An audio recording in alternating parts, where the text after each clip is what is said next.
Computerized Start is brought to you by my awesome patrons on Patreon, and by your tips and memberships on Ko-fi. These and other channel supporters make my live streams possible. You too can become a channel supporter with tiers starting at just $1. And as always, thank you for all your support, including sharing, chatting, liking, and subscribing. Now roll that famous logo animation!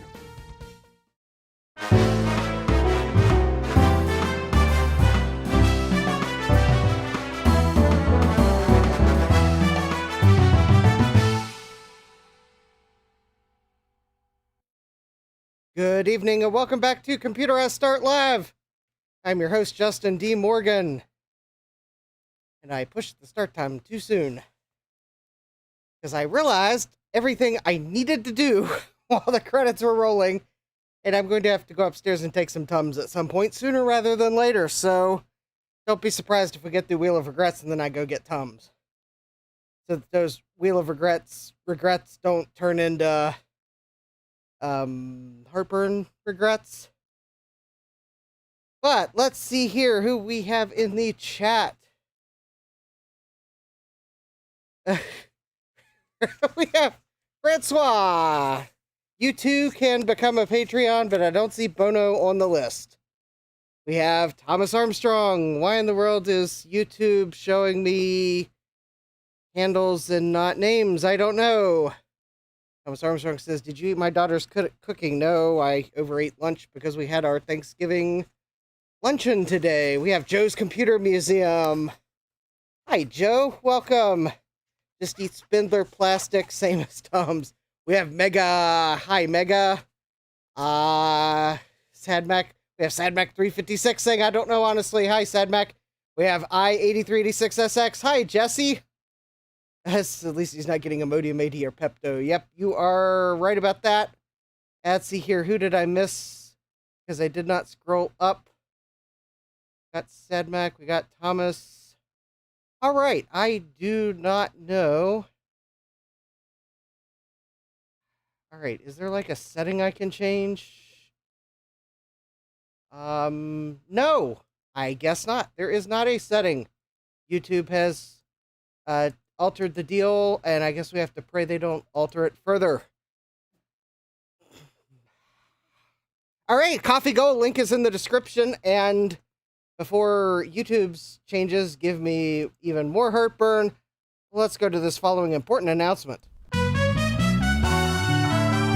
Ladies and gentlemen, it's time for our favorite segment, Wheel of Regrets. Here's your host, Justin D. Morgan. Hey, who comes up with these titles anyway?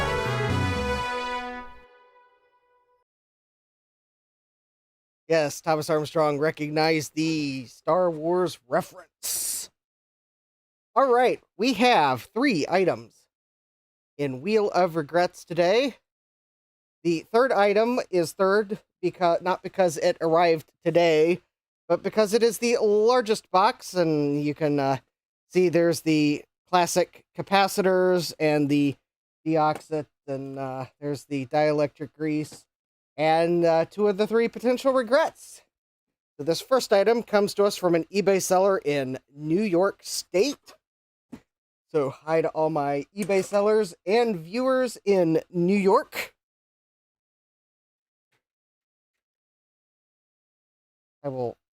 Yes. Hopefully it is my eBay item.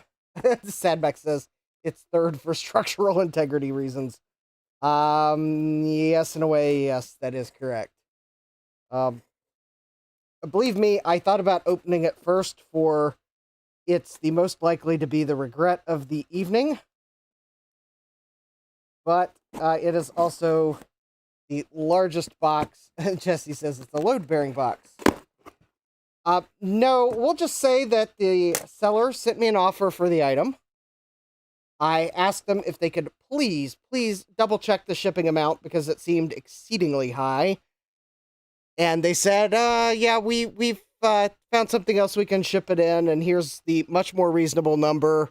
I was like, okay, yeah, they were. I was like, okay, they probably misentered the box size or something. Blah blah blah blah blah blah. Blah. Yeah, I'm kind of scared about opening it. All right, so either we have someone's Amazon reject, or we are going to have paper.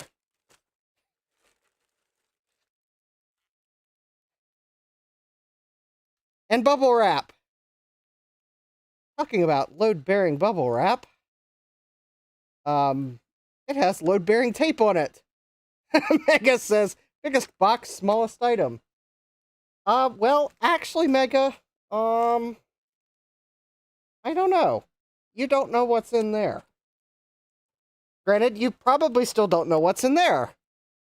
Obviously, it's not a Trident card.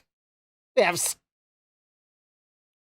David Starbuck, I'm going to presume, because YouTube is showing me your @ handles and not names. So, hi, David. Welcome. David says that was anticlimactic. Thomas Armstrong says the stem bolt. Yeah. My favorite bubbles. Yep. All right, good. I guess I'm going to have to learn everyone's handles. Fortunately, Thomas Armstrong, yours is, it was easy to guess. Joe's easy to guess. Mega's was easy to guess. Well, Jesse's name has always been I83D6SX on YouTube, so the fact that it's showing his @ handle was totally fine. I think he's... and yeah, Joe is Joe's Computer Museum, so...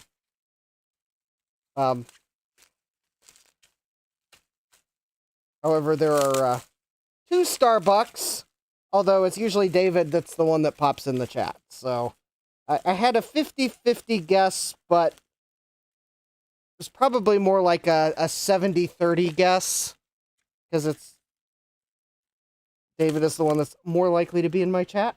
So anyways, we have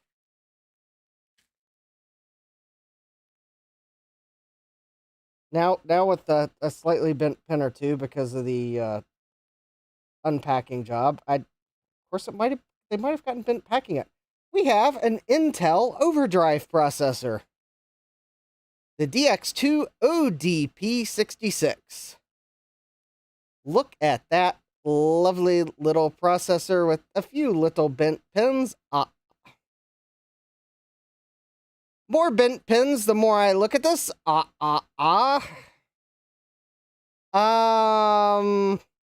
Actually, quite a number of those pins look cattywampus. The more I look at this, the worse it gets. Mega says the 50 megahertz version runs happily at 66 megahertz. David says, Jason, the other Starbuck, is fooling with his Magic the Gathering cards. Yeah, that would have probably been my guess as to where he is when he's not in the chat.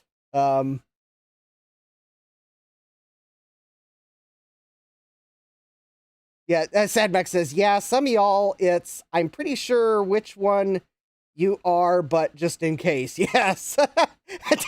Thomas Armstrong says, stop looking. Jesse says, the more you look, the worse it gets. You described my last 2 weeks in a nutshell. Yes, I hope next week is better for you, Jesse. But anyway, yeah. Oh, we're going to stop looking now. But anyways, an Intel Overdrive processor. It's for a Dawsember project. Let's stop looking at it and move on to the next potential regret, which comes to us from an eBay seller in Pennsylvania. So hi to all my eBay sellers and viewers in Pennsylvania. Jesse says I'll be okay in the long run. All right, that is good to hear.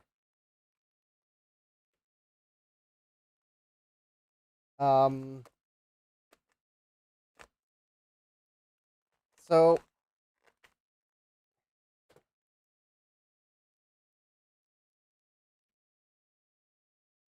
well, that was anticlimactic because, well, I was hoping I would keep them in the bubble wrap to make y'all guess, but we have All right, we have one. Well, let me just zoom out a little bit.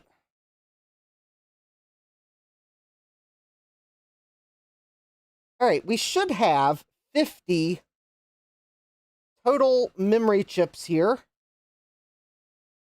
Joe says, ooh, a bunch of bad RAM.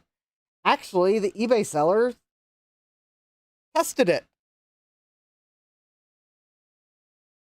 So it could still be bad RAM, but they did sell it as tested, so I hope it works. This is for the 286 motherboard. This should be 40, as in 40, 100 nanosecond chips, which is the speed we need for the 286. Megasys tested bad. David says, so it's tested bad RAM, got it. Yeah, I would almost be tempted to pull the 286 on the bench and test it, but this is a Mac stream. And then I have 10 70 nanosecond chips, because I did want a few spares. But these should be 256K by 1 chips, and I need 36 of them.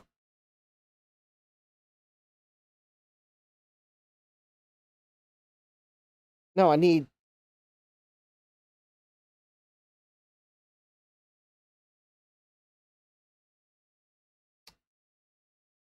You know, I don't think I can count.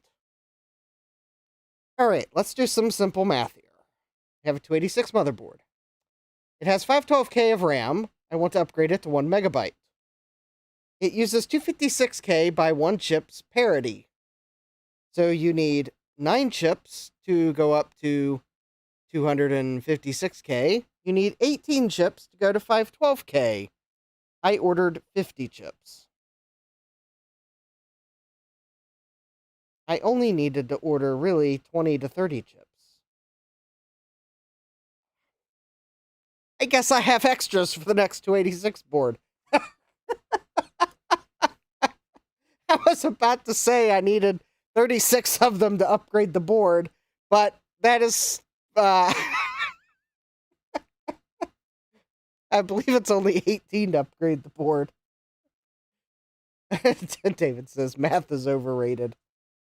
All right, but we've got memory chips, and, you know, I would almost be tempted to maybe put some in, and Joe says, it's fine, you'll have extra. Yeah, I'll have plenty of extra.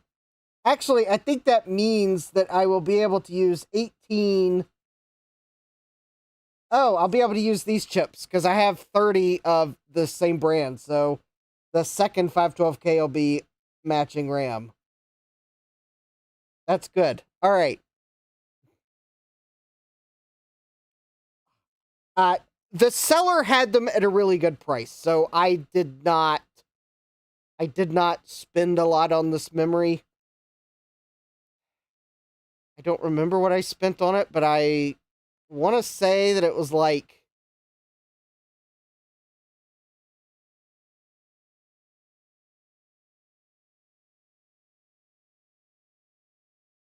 There is a total of $60. Yeah, that's right. They were $10, $10 a set of 10. Plus, I guess the shipping came to like $7 with that much and tax and whatnot. So that was like that was actually one of the cheaper prices on eBay. And the seller showed that they have one of those chip testers, and they tested it. So I think $10 for 10 tested is probably a good price. Because there's a lot of sellers that sell these and they're untested. And the seller showed them, and they've got one of those backbit chip testers. So I have more confidence than that these will work. So, hey, Kapam, welcome. I still have to download the stuff you sent me. I will let you know if the Word document is not attached. I got home and then had something I had to do, and then I had to take the trash out, and then it was time to stream. So I'll download when I get a chance. Thomas Armstrong says $1 each is better than when they were new. Yes, I know. That RAM would have been outstandingly expensive. Actually, a little while ago, I was talking with one of my friends, and he was giving me some costs. And if I remember, in 1989, he ordered a 386, and one of the numbers he told me was that 1 megabyte of RAM was $500 then money for a megabyte of RAM. So yeah, I can only imagine how much that those chips would have been each back in, when were these made? These are, oh yeah, late 80s. So these would have been, yeah, a set of 8 or 9 of these would have been probably like $125. Because this is probably the memory you would have bought back then. And I have a feeling 9 of those chips would have been about $125 to $130. So, hi Tom, welcome. We have Tom Barber, or not Tom Barber, or not Tom Barber. Demands a basement tour. I will have to give a basement tour sometime. Maybe after the workbench build and some more shelves and a tidy up so that I can put together a somewhat coherent basement tour without risking tripping because I'm staring at a camera and not the floor. Oh, look. I found the I found one of the notes, the little stickers I was looking for that I printed for myself. I found one of them. Somewhere I've got another one of these. This will become relevant shortly.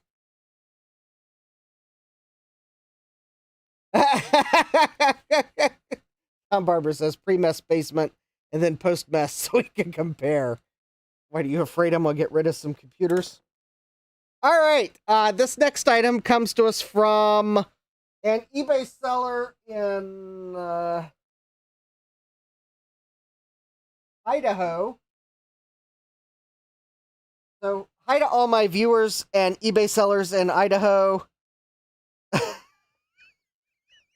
Tom Barber says, so we'll crowdsource calling the ambulance when you trip.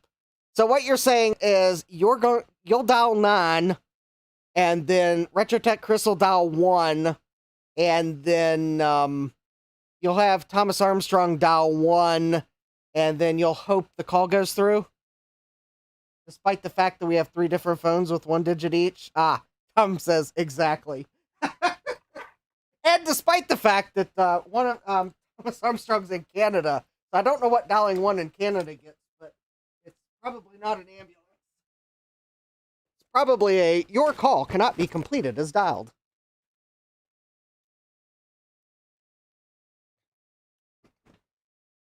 Although, I guess in Canada that message would be in 2 languages, probably. And I don't know French to be able to say say that in French, but yeah.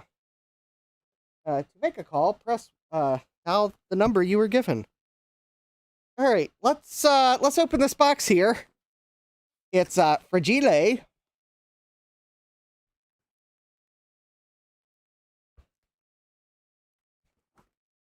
Oh, Sadvac says, I think 911 actually is the emergency number in Canada. No. Tom Barber was joking about crowdsourcing dialing the ambulance. So 3 people would be dialing 1 number each. Because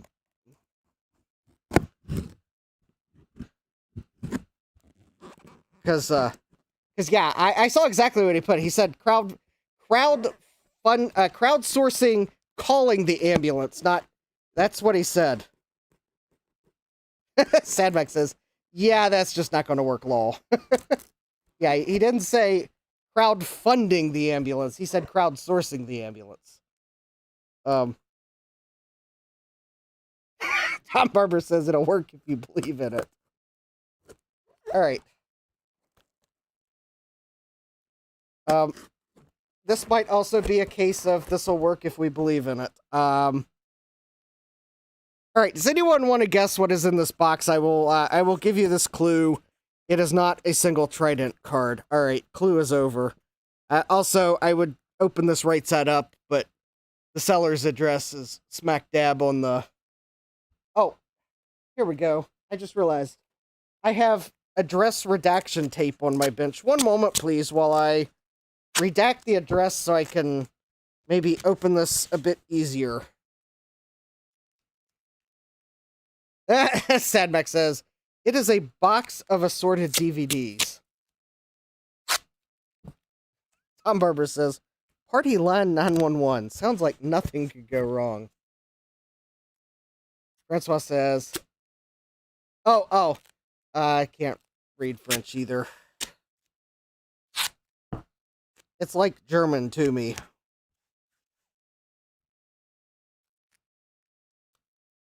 And I realize that's not the usual saying of the phrase, but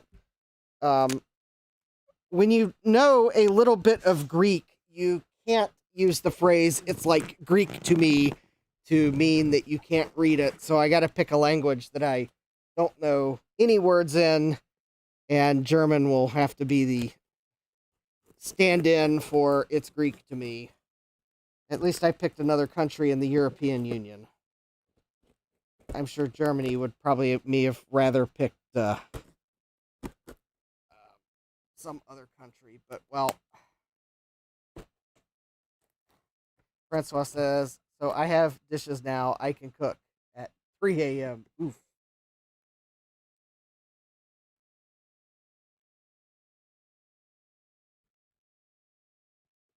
We have Newer Ham Radio, Elmer. Hi, Elmer.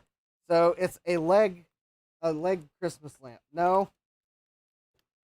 Nope. Sadmac says my Greek is scientific, so I still use the phrase. Well, I mean, maybe I don't know enough Greek yet that maybe the phrase still kind of works. Starbucks says, leg lamp, you'll shoot your eye out. You'll shoot your eye out. You'll shoot your eye out. Or, of course, maybe the best part of the film is quite honestly, might be the Santa scene where you got all the kids that are just, like, completely terrified of the stranger in a Santa suit, which does... I think they captured it very well about young kids visiting Santa. Then, of course, Ralphie gets up and he tells Santa what he really wants, and you'll shoot your eye out. Ho, ho, ho.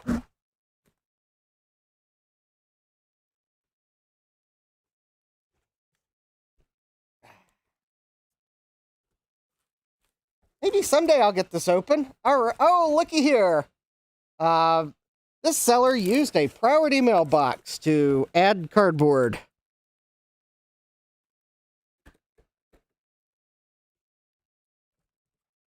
Oh, wait a minute. I just noticed this eBay seller might have looked up some vintage computer shipping instructions. Because I just realized there are pool noodles on top of it.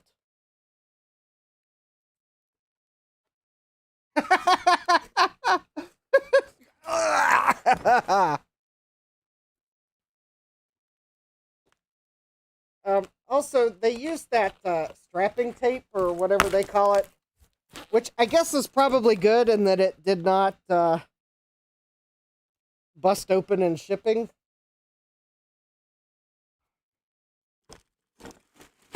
Well, we've got a power cord with with one of those RF thingamadoodles on it. What do they call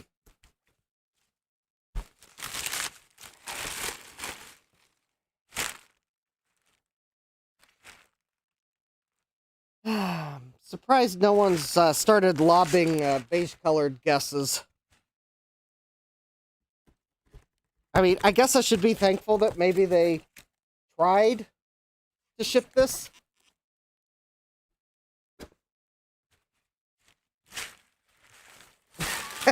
Francois says, I still think of that picture of Santa being detained by NSA in South Park.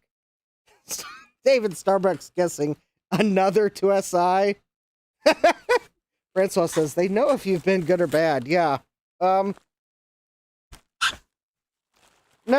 I have not bought another 2SI.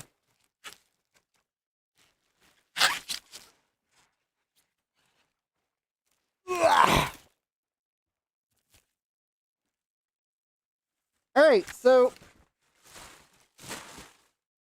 the good news is the eBay seller used packing or pool noodles to ship this. The bad news is there are kind of a few sides that maybe they could have also put a pool noodle on. Jesse's guessing, how about a 2CI? Yeah. Nope, not quite. Maybe I should... It's actually kind of heavy, and it's rattling. We have Pentium MMX 2294. Hi, Pentium MMX, welcome. No, it's not a 2SI. I'm hoping that maybe the new view might... Bob says, stop saying 2SI, lol. I've had enough 2SI talk, yeah. Gutbomb knows this is not a 2SI. Also, I think at this point, Gutbomb knows it's not a VIC-20. Jesse says, stop saying Hawaii in there. Gutbomb, Mega says, we got a 386 and a Pentium in the chat. It better not be a Mac.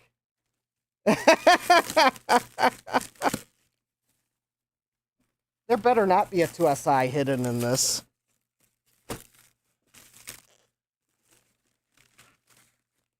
Ah, yes. Now that's your hint that I know what this should be, and yeah, it's not a 2SI. Oh, Jesse says, we have a Pentium MMX to be exact.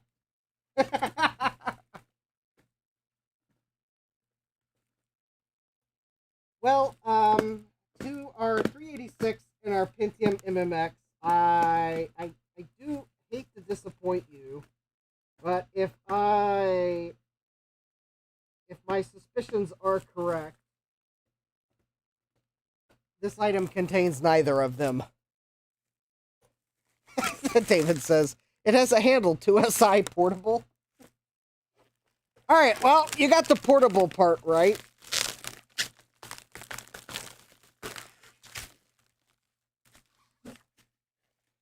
All right, there we go. Maybe this will be some valuable hints as I try to...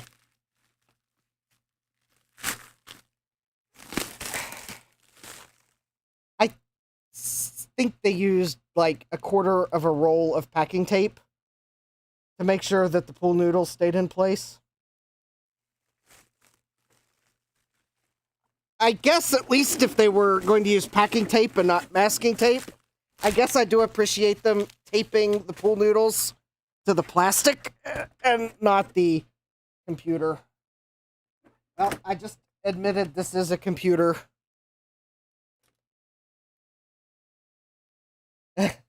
All right. Oh, the handle says portable. How's that for truth in advertising? All right. Let's take a look at all the sides. We'll start with the back. Sadmax says, what kind of luggable is it? All right. It is heavy enough that it probably is kind of luggable sized. It is an LCD portable computer. Serial number 001-000-1613, made in USA. All right. As I think I did show while trying to struggle to open it, we have an SMC brand network card, only 10 base 2. We have a probably CGA or EGA video. Could be Hercules, but it does look like that is a 9-pin TTL video. Looks like we have one parallel, one serial, and one modem. Jesse says, so I was half correct. David says, it would be more fun if it was an LSD portable computer. Mega's asking, is this a Dolch? I do not believe it's a Dolch. But we might find out what it is in a moment. And we do have a floppy drive and a hard drive, and it does look like the bezel has fallen off. How about a Dolch-like? Yes, I believe Dolch-like is correct, and I am about to try to open up the keyboard.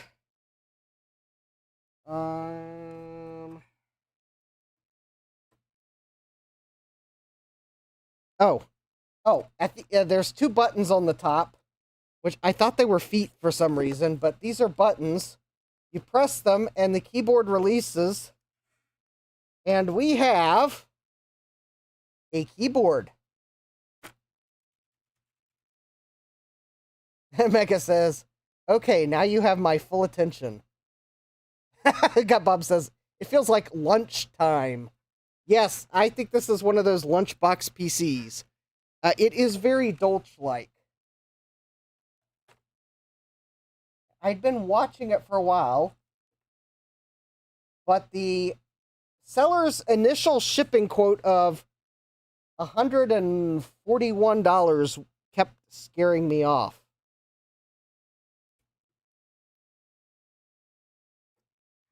David, how did you know it was a Roadrunner? By Micro Express. Yes, this is a Roadrunner LCD portable computer, model LCD 286. Oh.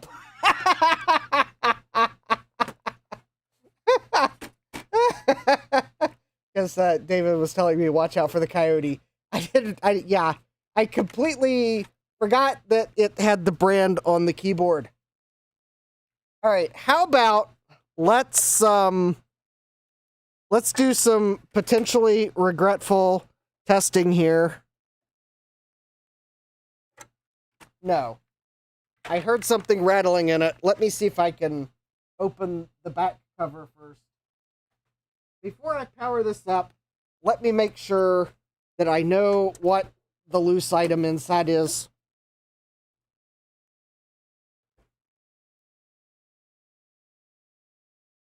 Just so we don't power this up to find that the loose item is like something metal that's going to short out the computer. So I think David says, no need to test, just fire it up. Jesse says, free bird seed. All right. I don't know if you all can tell from the video. The thing is, the screen that I have OBS running on has poor color rendition. I mean, granted, I can't complain. I think I bought the monitor from Amazon for like $29 from Amazon resale. The monitor was listed as in acceptable condition, and yeah, that probably would... We'll just say that, yeah. If they had listed it as any better condition, I would have returned it, because it had bad pixels and whatnot. Ooh. Oh, okay. There was plastic sounds, but it would appear as if we did not break plastic. Oh,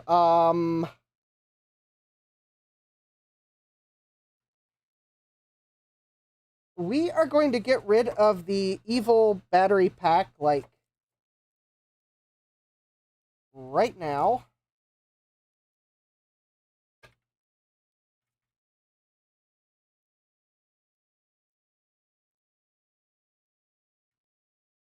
In fact, because I don't really want to disassemble it, I want to test it. I'm going to do the fast method of battery pack removal. All right, the battery pack has been disarmed. Yeah. Jesse says Duracell. Starbucks says Scotch tape. I approve.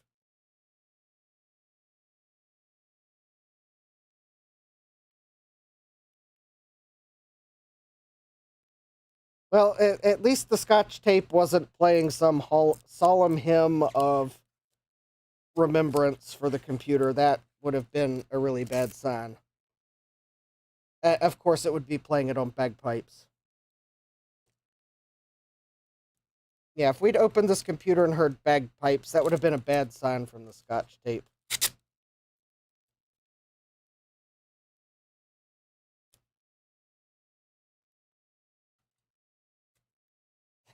Max says, oh, I hope not. Yeah. All right, so I'm going to use some polyamide tape as insulator, just so that we don't, like, short the battery terminals to something. It's at least tape that I don't think is going to conduct electricity, at least not at the levels that we're looking at. And I should be able to clean it off, because I could reattach maybe a better battery to this. Like maybe one of Ron's remote battery boards. That might be a good replacement, and I could just solder it to the ends of those wires. Jesse says modern day Duracells are the new Varda. And it doesn't help that whoever had this computer mixed Duracell and Kodak batteries. I'm pretty sure that's just really asking for the Duracell batteries to leak. I mean, I will give them this. At least they went Duracell, Kodak, Duracell, Kodak. Although I'm pretty sure both brands tell you not to mix with other brands, so there's that.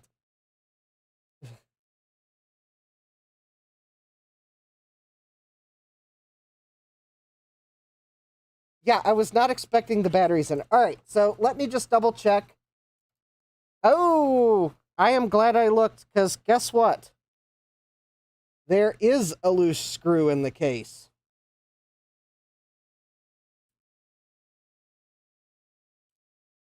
All right. Okay, I can tell you we do have a motherboard in here. It has dip memory. We'll explore this more for December, but I would like to at least power it up and see if it works.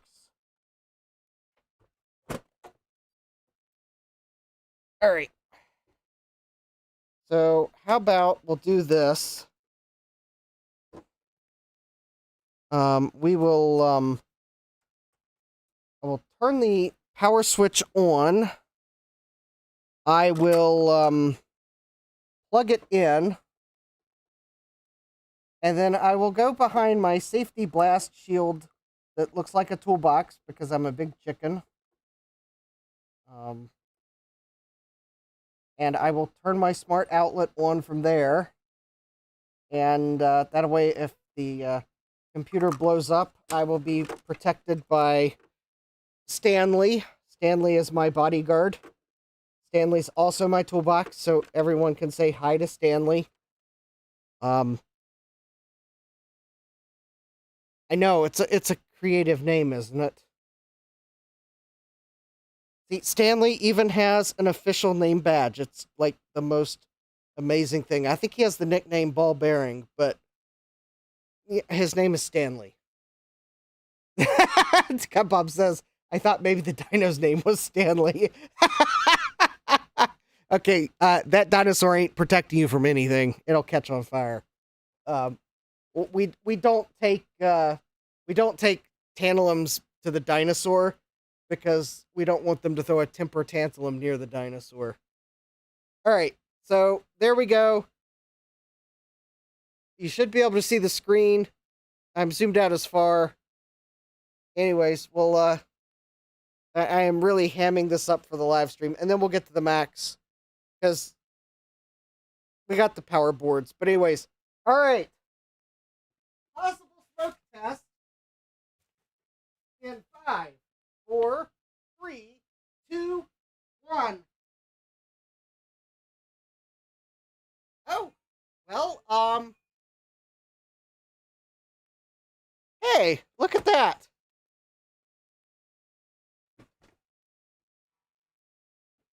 Hey, wait a minute. That was a floppy seek. And we have text on the screen. Oh, that's cool.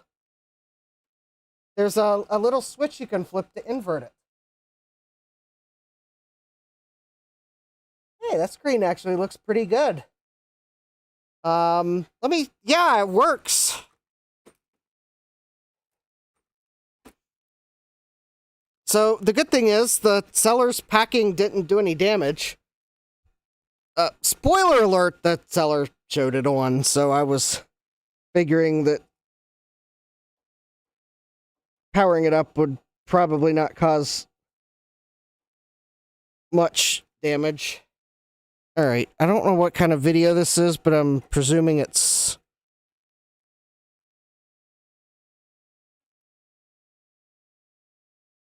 Alright, let's go to RGB to HDMI.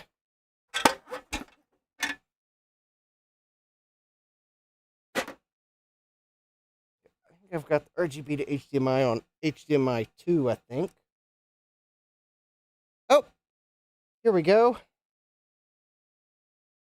All right, that is not CGA.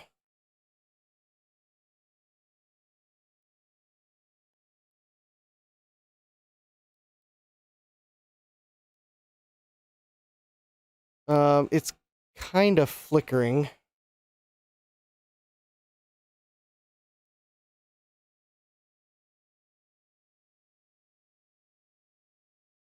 I bet it's EGA or...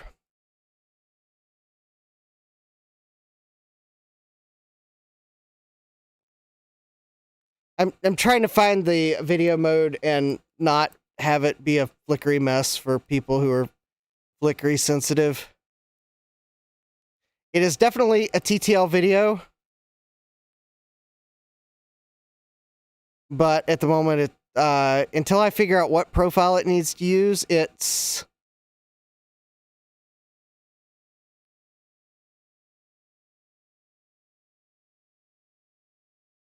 I have a feeling it's no, it's not Hercules. Interesting.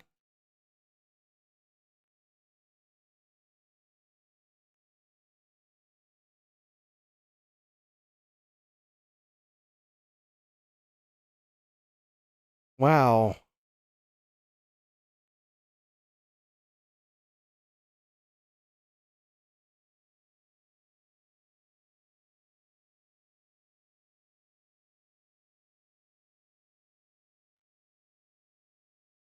Ah, that's weird.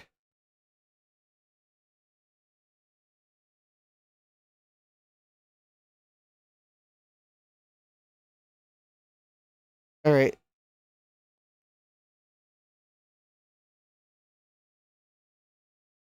That...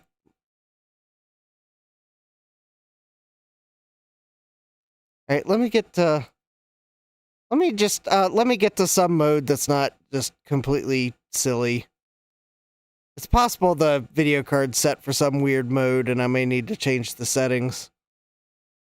Alright, we're in the Apple IIe range.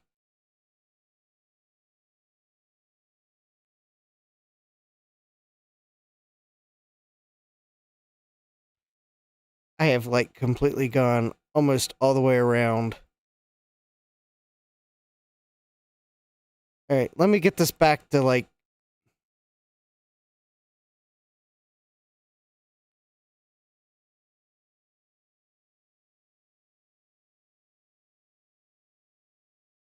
Alright. I'm getting it back to, like, one of the PC profiles. I think I've almost made it around the PC profile. Yeah, I'm back at Commodore, and then I think Enterprise, Sam Coupe. Here's IBM News. Okay, so it is kind of flickery. Let me show you what it's doing. So that is what the TTL output on what I believe the video card is doing. It looks like something is there, but we obviously don't have... Well, it's not detecting a sync.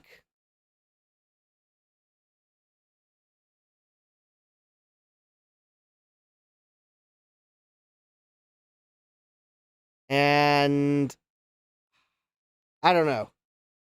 Are you keeping up with the Commodore? Well,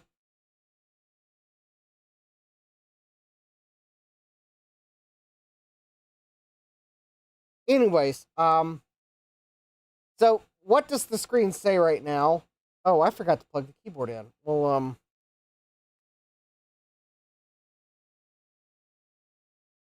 yeah, it's telling me no keyboard found, among other things. And of course, I would knock one of the important screws off into the wild blue yonder. I'll have to find that. All right, let me turn power off so I can plug the keyboard in.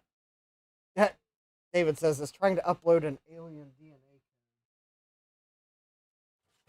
I know, we'll have to call Jeff Goldblum and Will Smith and have them take the alien spaceship with an Apple Power book to upload the virus on the alien ship. All right, so we got a 286 modular BIOS from Award, and we have 640K found, 384K of expansion memory. So I guess we have a megabyte total installed. So let's go Control Alt Escape for setup.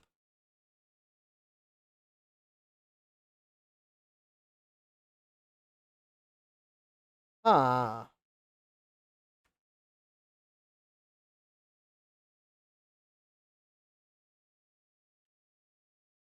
Oh.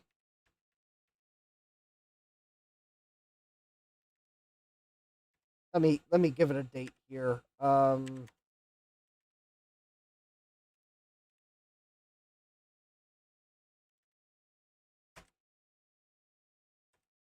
see. Diskette 1 is a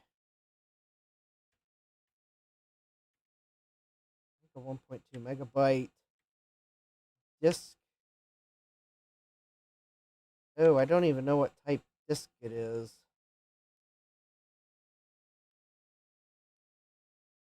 All right. It's like the same BIOS that's on the 286 board that Dave gave me.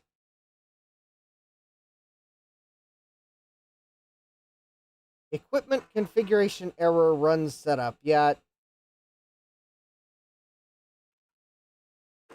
Disk boot failure. Joe says, get out your cheap plastic lens. It's a lens lock code.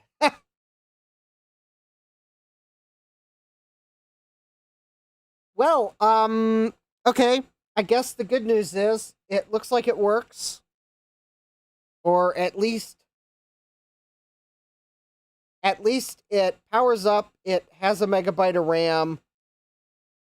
The floppy drive seeks. The LCD works.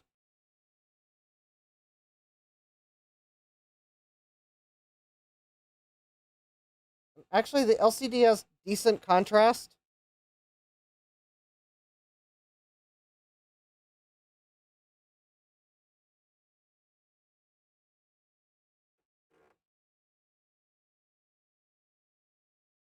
Oh, yeah. Actually, yeah, I think this is like lowest contrast, and somewhere about right there is a really nice setting. This inverts it. So instead of dark text on a light background, you have light text on a dark background. That's pretty cool. The hinges work on the screen. That's pretty cool. Yeah, all right. It's a lunchbox PC, and we'll have to explore it more for December. So, how much did I pay for this wonderful lunchbox PC? Well, you'll just have to wait for December to find out.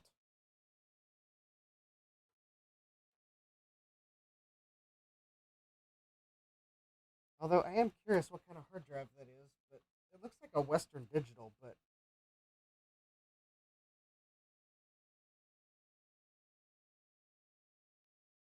I think it's an IDE drive because I think that's a 40-pin connector.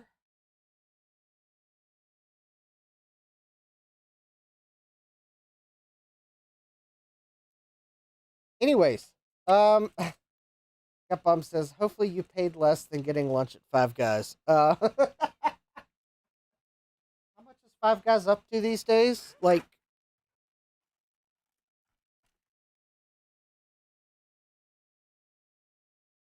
I wish I paid less than getting lunch at Five Guys. I did, I let my like for luggable lunch boxes sway my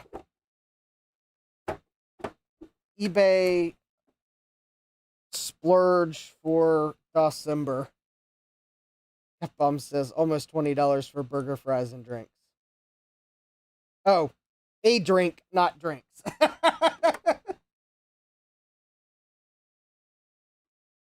David says Starbucks or Five Guys is expensive, but good. All right, so I'm going to put the screws back on our lunchbox PC.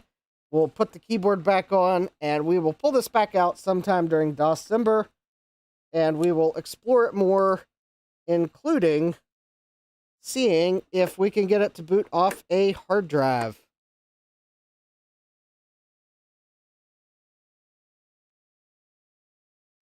And we'll also try to figure out what that screw that fell out went to. Now, the one thing I got to do, because I knocked it off the bench, is let me see if I can find the third screw that I just completely knocked off the bench.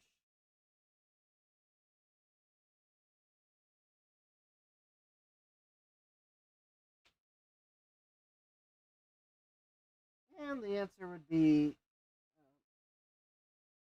not immediately, because apparently I launched it into the solar system.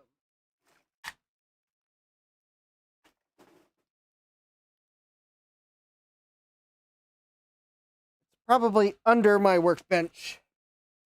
All right, I'll make a note. All right, so let's make a testing note for the lunchbox PC. Marker. There we go. This one will work. All right. So third screw under bench.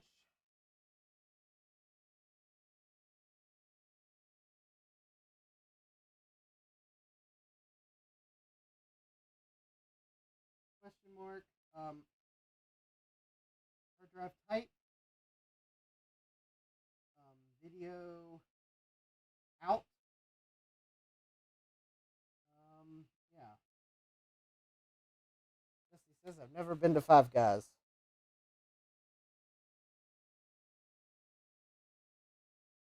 I haven't been to Five Guys in a while.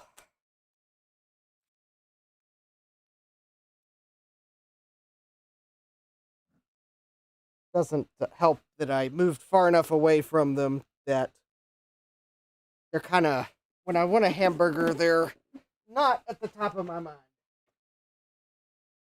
I moved far enough away from their restaurant that. Anyways, I'll have to figure out what kind of video is in that maybe we can get video out capture. But there we go. Yeah, that arrived today. That's why I wanted to test it. So, oh, looky there. There was apparently a bug in it, too. All right. Yeah, it's a nice lunchbox. All right, so let's get on to some old Macs. And the first thing on my list of repairs is I have two two TDK power supplies that have both failed.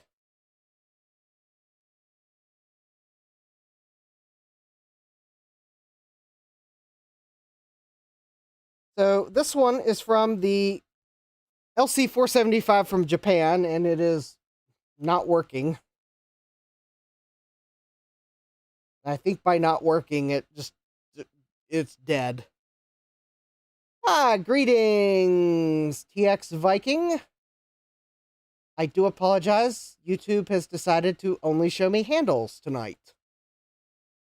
And I don't know how to fix it. So if you are normally known by another name in the chat, this is kind of a, for those of you just joining, you could let me know and I will try to remember.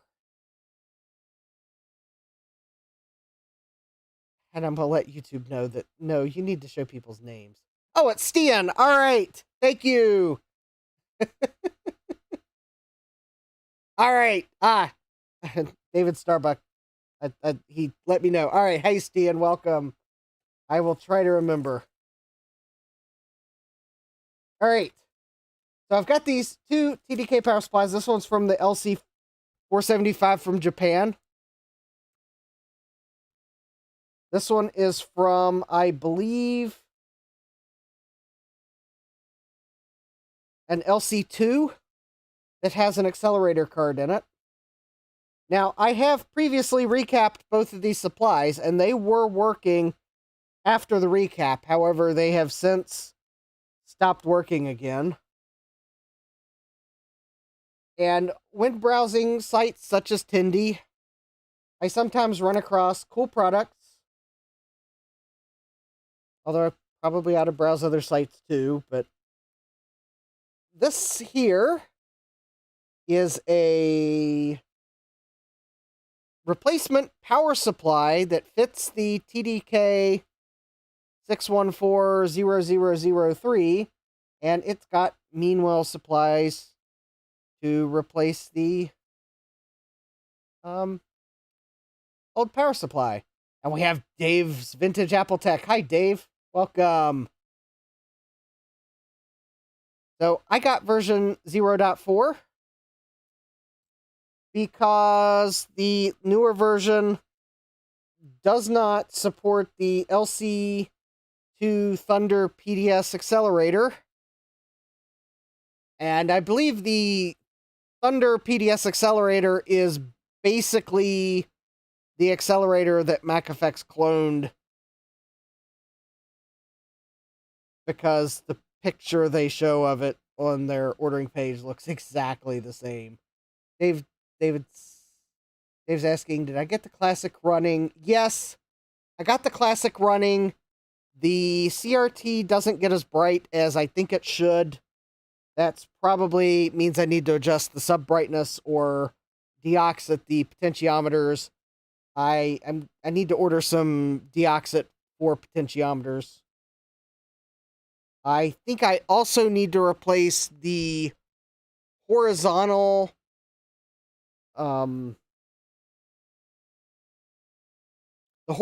deflection transistor. I need to open the board back up to see if it's an IFR 640, an IFR 740. Oh, no, correction. An IRF 640, an IRF 740, or some other part. It's an international rectifiers part, not a FAA instrument flight rules.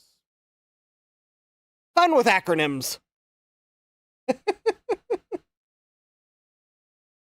Anyways, so because I'm tired of these TDKs that just are deciding to fail, I bought not one, but two of these. I don't know if it's TT design or Pi design, because their logo is obviously a pie on a bomb. But if you look at their copyright statement, it says copyright 2024 TT. So, Gupum says 17 viewers, but only 6 likes. Get on that, folks. There is. I don't know which it actually is, if it's TT Design or Pi Design, because there was no capital. Because I couldn't find the pi on my label maker. I used capital T, capital T. So, anyways, I bought 2 of them because why buy one when you can buy 2 at twice the price? Especially when you A, like to quote movie lines, and B, you have 2 failed TDK power supplies. Actually, I think I have like 3 failed TDK power supplies. If you want to know the actual count of failed TDK power supplies, and yes, I'm sure someone is going to comment, well, you need to recap them. They have been recapped. They have been recapped. And I know they've been recapped because Toto, I don't think that Apple uses blue thermal compound or gray. I can very clearly see that I have used, I believe, MX4 on one of these and MX5 on the other. Or actually, no, one of these might be MX6.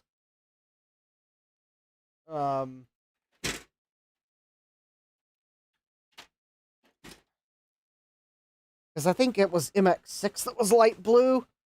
I don't remember, because there was some thermal compound that I had, and they discontinued it for some reason. I think, of course, I think they released MX7 as well, so maybe MX7 is way better than MX6. So they just discontinued the quote inferior product.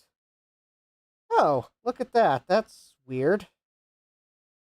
Oh, I've been in this power supply debugging it, I think. Because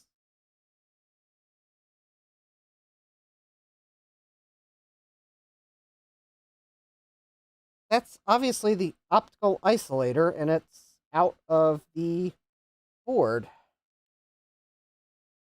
Yes, I have obviously removed it.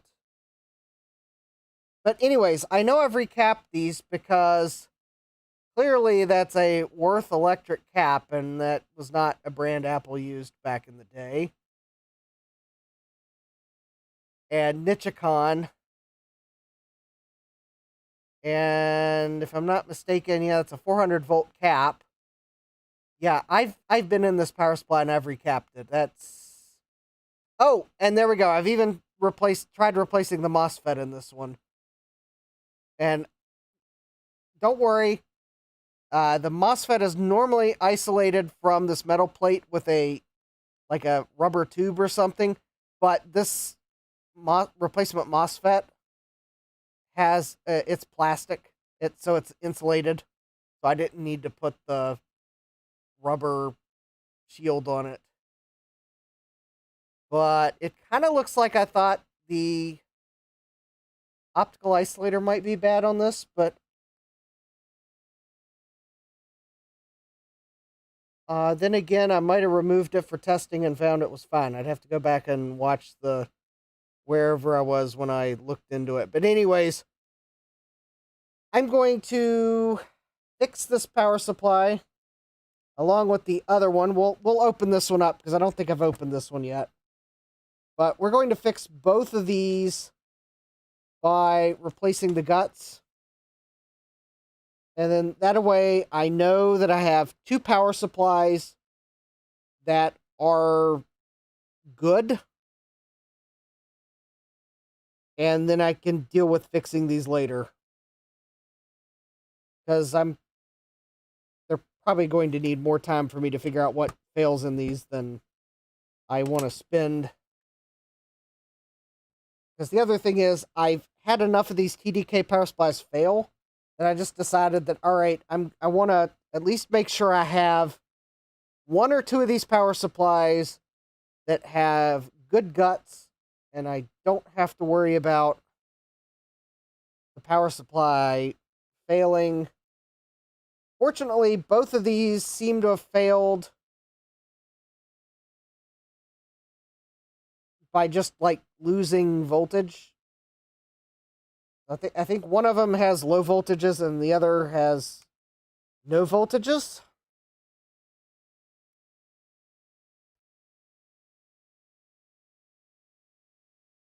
But yeah. Um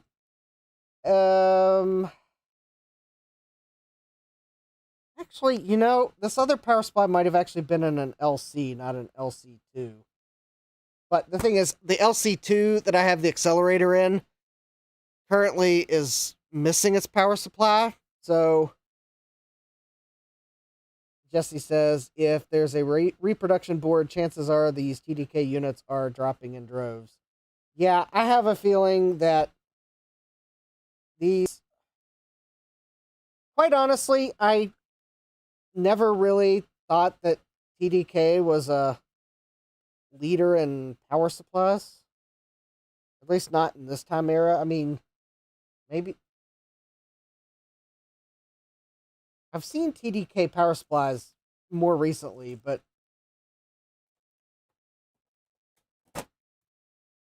quite honestly, I think these LC power supplies are.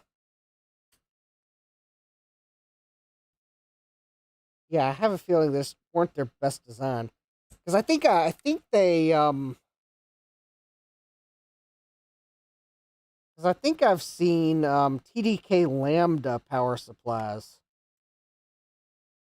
Oh, hold on. To open these up, you do have to remove the screw number 4 and 5 as well.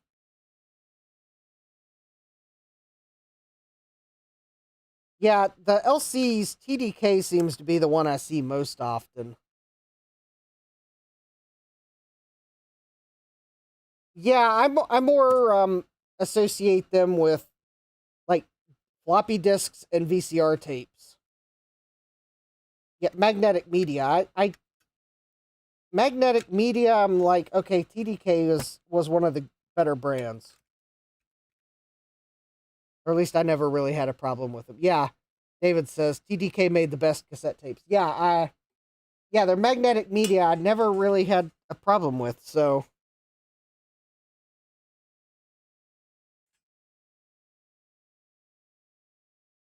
yeah, I remember they made good cassette tapes.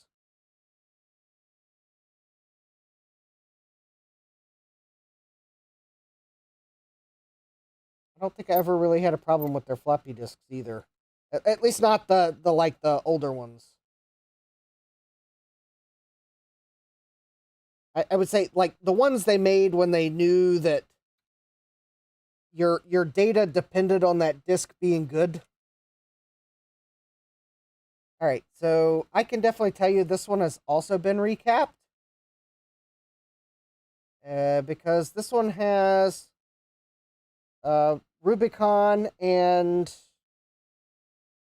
Nichicon in it, and one of those Worth Electrics. Okay, this one I think has a.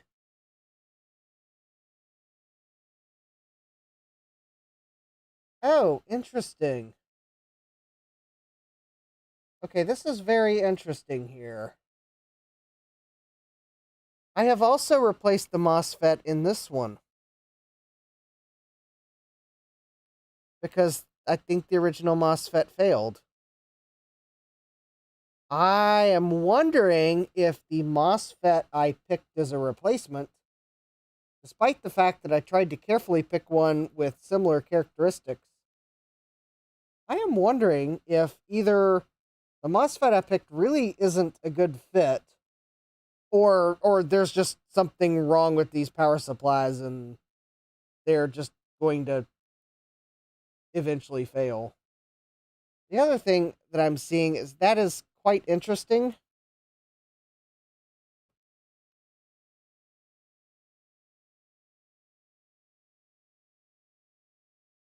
Actually, this other plastic guard has.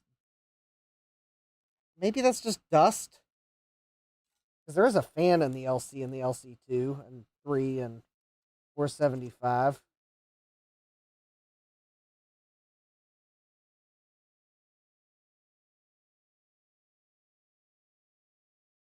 But yeah, all right. Yeah, then CDs came out, David says. Yes, TDK or Maxwell. Starbucks. Sad Max says maybe they should have stuck to media. Ah, hi, Jean Pare. Uh, welcome. I'm hoping I remembered your name because YouTube is only showing me handles. Ugh. All right. Um. All right. Let's clean the thermal paste off these, and then I will desolder the power connectors.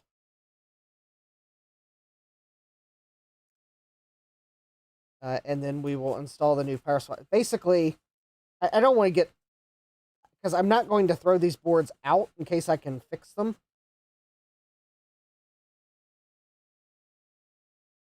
Obviously, there is something that is causing them to fail. Seeing that I replaced the MOSFETs in both of them does have me wondering if the MOSFET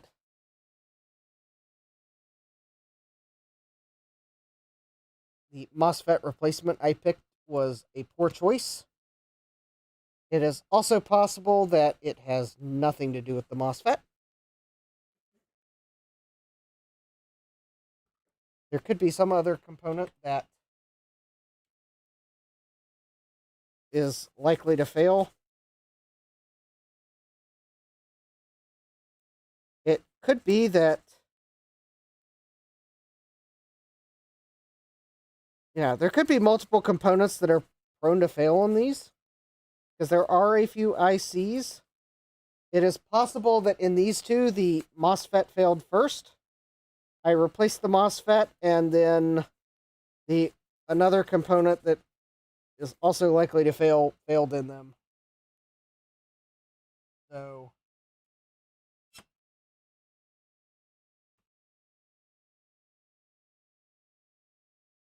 I don't know, but I'm not going to throw these boards out. I do want to, I mean, I will probably try to fix them, or at the very least,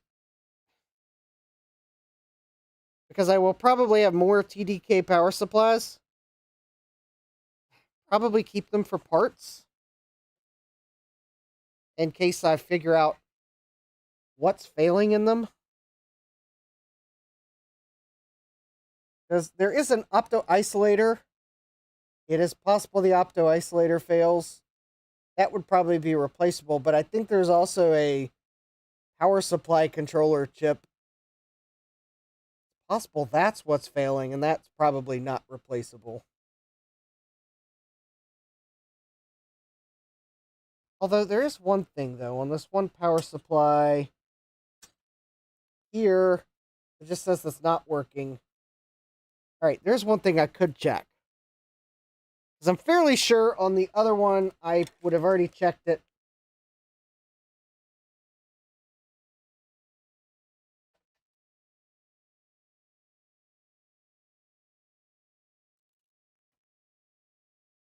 Before removing the opto isolator, but let me check the fuse on this one. Oh yeah, the fuse is good. The fuse is good.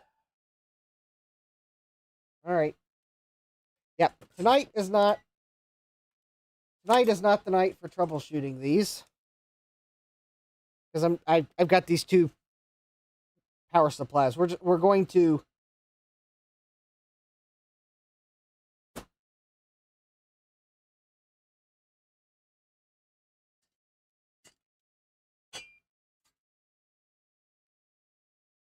we are just going to replace the innards tonight, and maybe some other night I might investigate why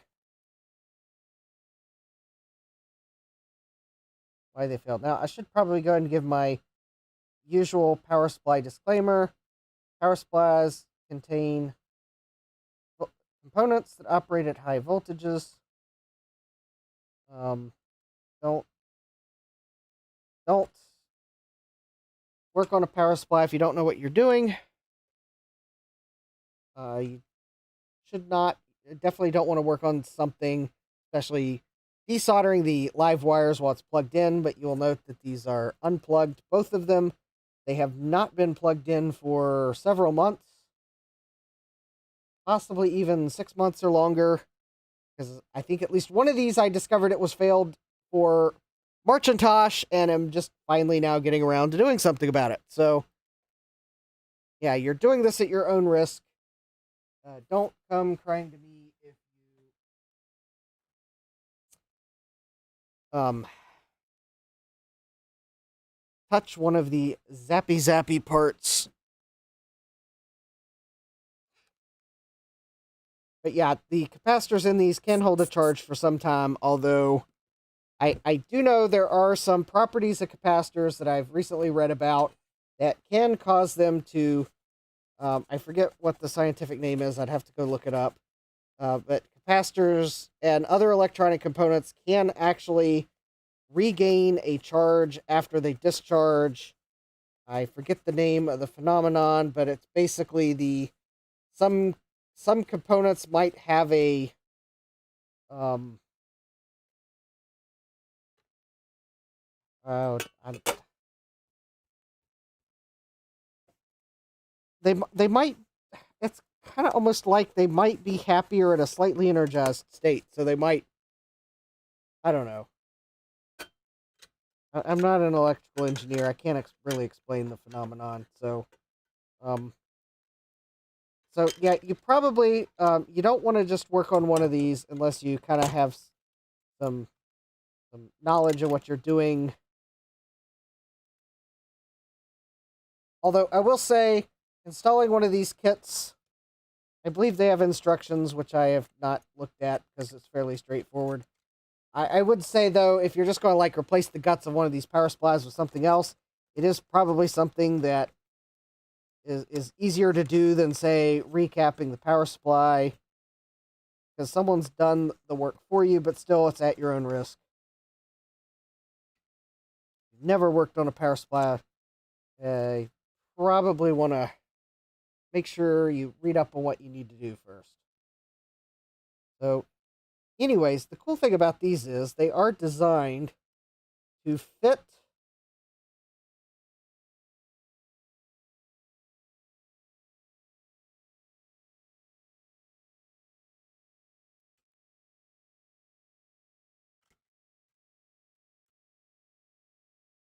so they do fit in the power supply. Now, this is the wrong side to install it on, because it actually needs to go on here. I was just trying to make sure that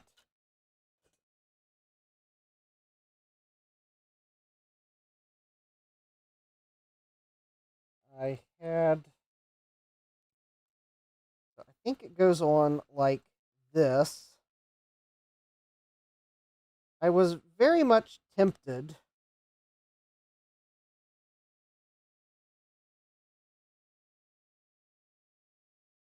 just because I have the wire length to do it, and it would make sure that the wires can't come out of the terminal. So this product is designed with screw terminals so that you don't have to do any soldering. And in fact, actually, you could just clip the wires at the board and strip them back. I think there's plenty of slack in here.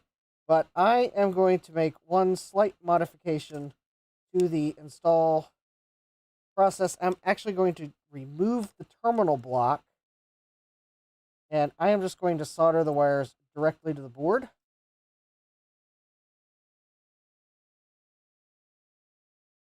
Because that way I know they won't come out of the terminal.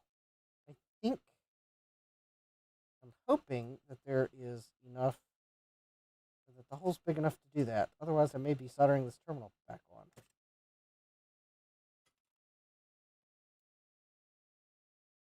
Like my one,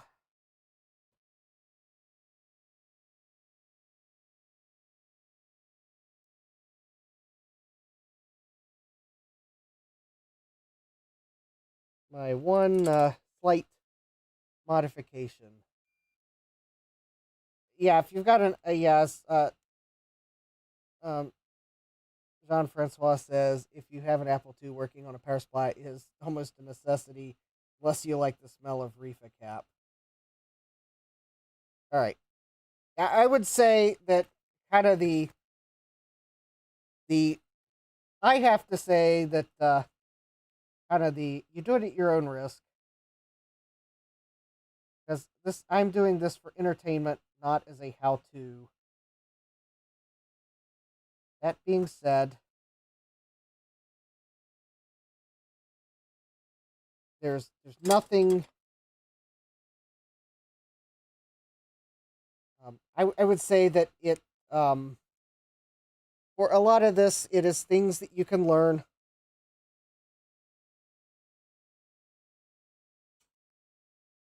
and do. And I mean, I know some of you, if you've ever worked on your own electric in your house, then you might actually already have a lot of the skills you'd need to work on these. Francois says, I was supposed to sleep, right?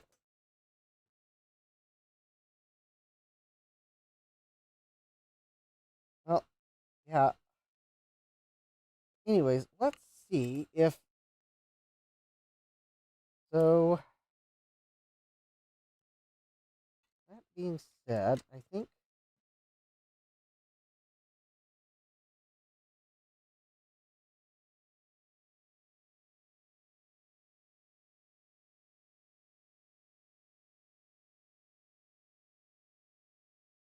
Oh, all right. I guess that actually will not work. The wires do not fit in the. All right, the wires do not fit in the holes for the terminals. So I was kind of starting to think that when I unsoldered it, but kind of one of those things I really did need to remove it to confirm. So, anyways, I am going to have to solder that terminal back in, and I will have to screw the wires in.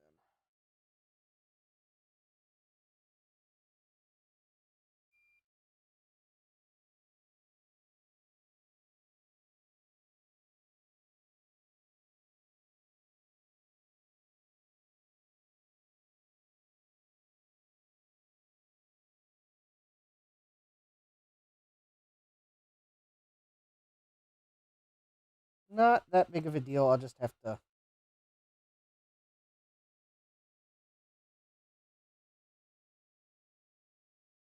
All right, terminal's soldered back in. All right, good night, Francois. Glad you could join us for a while. All right, not a big deal. I can screw them in.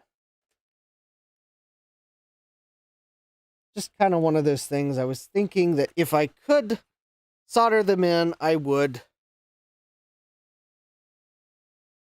And maybe I will suggest. Maybe I'll suggest that to the designer of this, that maybe it would be nice if they could add a solder point for anyone that wanted to solder the wire in.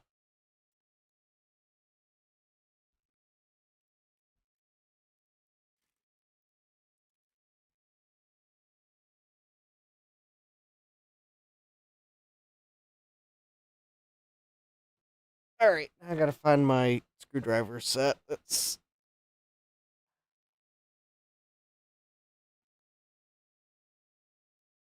where did I put it?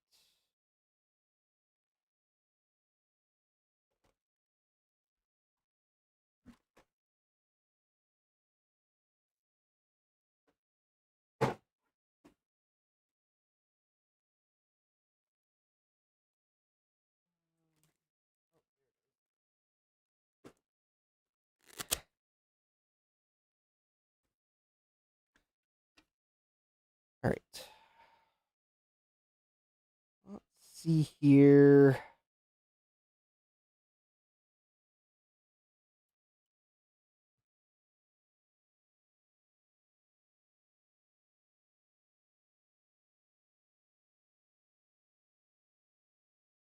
so that's going to go that way. And I need to put the line in here.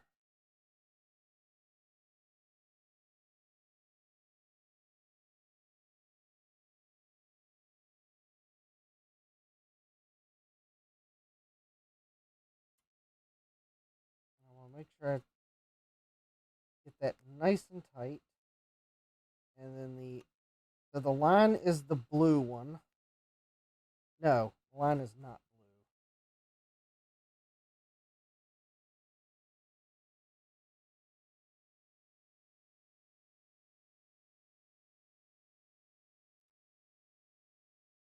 blue. Neutral's blue. See, this is why I say it's for entertainment only, because that would have been entertaining had I plugged it in. Yes, live is brown.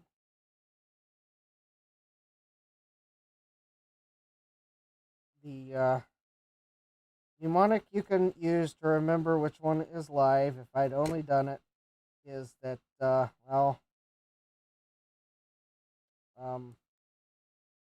you touch the brown wire. When it is live, well, I could say it's brown for a reason.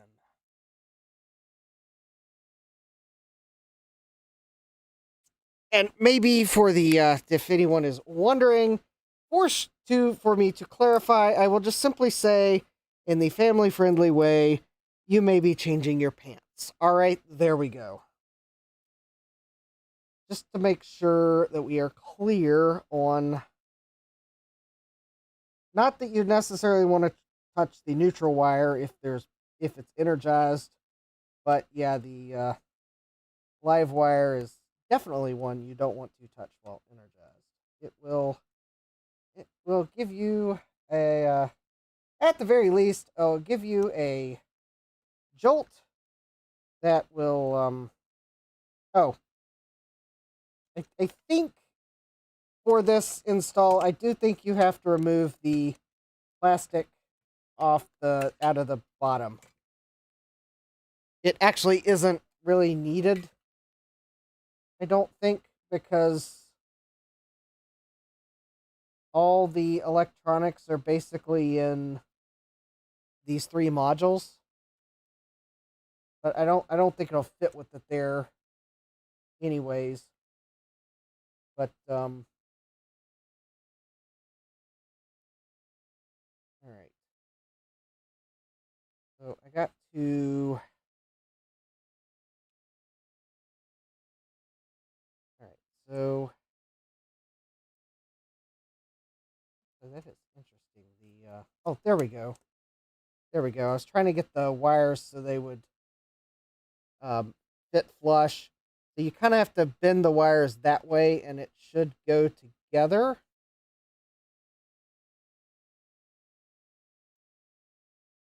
I hope. All right.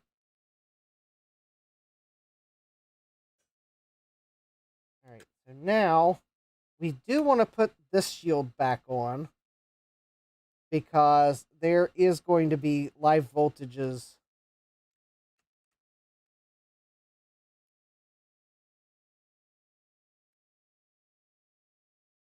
or line voltages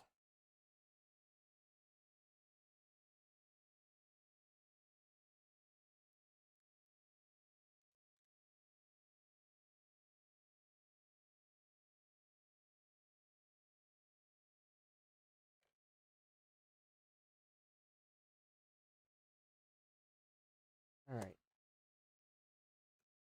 because this is designed to put the shield back on.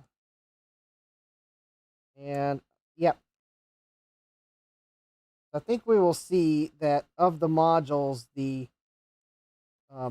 AC pins are going to be here. I'm pretty sure these are DC, but don't quote me on that, because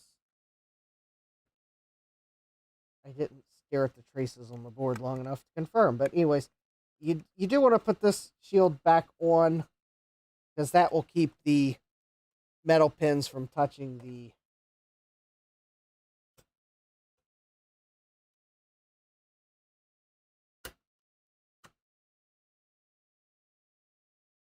metal, the top of the metal. And then we should just be able to slide the cover back on. We do want to bend these wires this way so that the cover will go back on.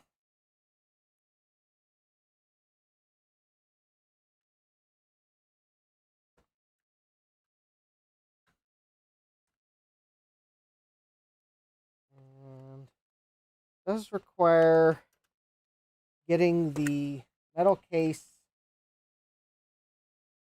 lined up in multiple spots.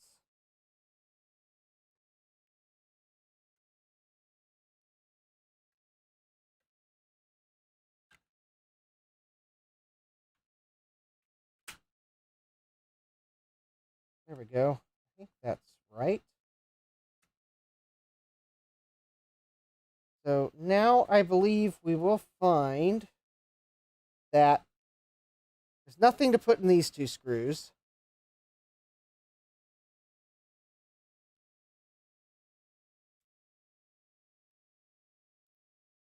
David's asking about a Pico PSU and an adapter from jcm-1.com. Oh, Pentium MMX is asking, no idea where you can get one of these replacement PSUs. Okay, I got this. I bought this one on Tindy.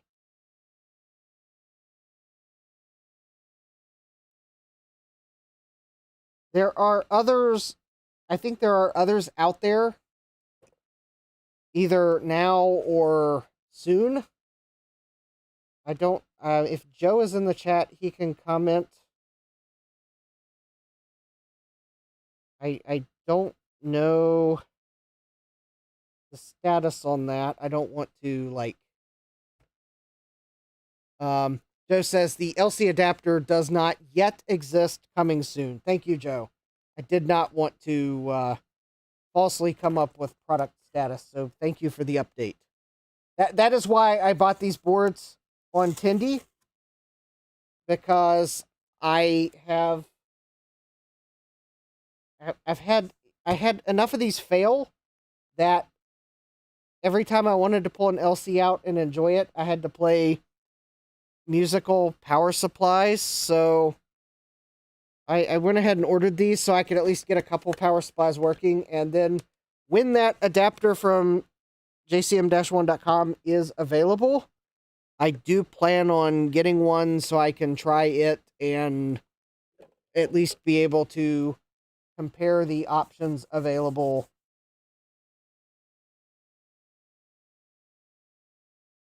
Because that is something I would like to do. Because there are advantages to using this style power supply in that, well, it preserves the factory look because, well, I mean, you're not going to know there's a replacement power supply other than it's got a new connector on it. But, and it plugs directly into AC. But I think the adapter Joe is working on, I believe it will be an option that you would plug it into 12 volts.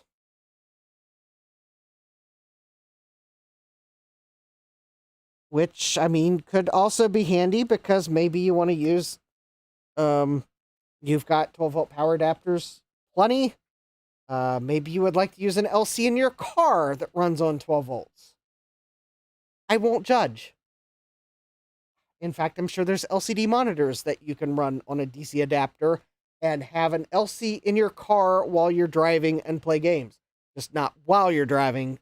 That is a safety tip that I'm sure YouTube would require me to say. So don't use your LC while you are driving, but maybe you are the passenger in a car and would like to use an LC on a long road trip.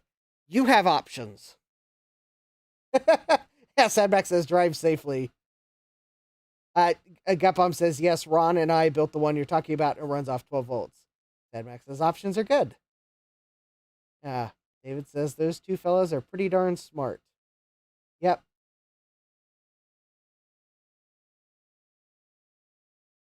So there we go. We have one of these power adapters. I kind of cleaned it off because There is a reason why I printed off the label to stick on it. And that is because they do have another version that you can't use with the TT Design accelerator board.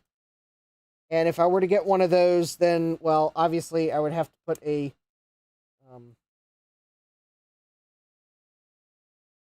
different sticker on it. So I am going to basically, I think I'm just going to stick this right over, right there.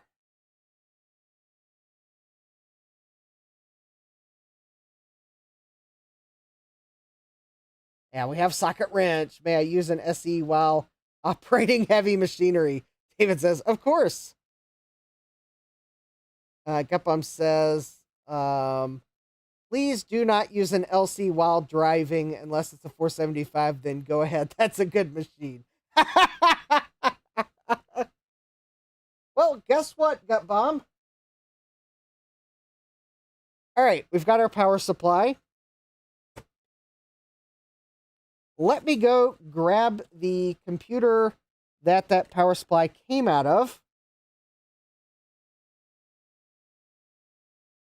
And we'll give this power supply a test. How about that? You will have to give me a moment. I have to remove the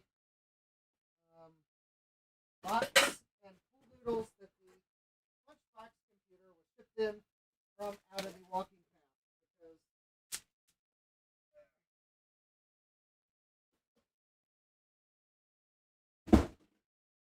did not move it far up. And then I have to move the motherboard off of the LC475. Why in the world do I even have this? Oh, that's right. That's the XP that, that goes to what Dave sent me last year. All right. Oh, yeah, I think the portable personal computer will have to make a revisit to the bench for December. I really do need to get that put back together. All right. I think when I send the SE30 to Dave for retro brighting,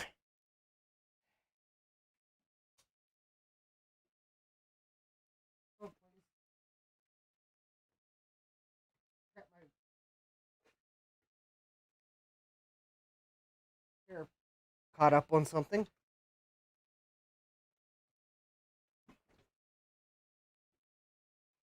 I think I might need to send this to him too. It's kind of yellow compared to the case bottom.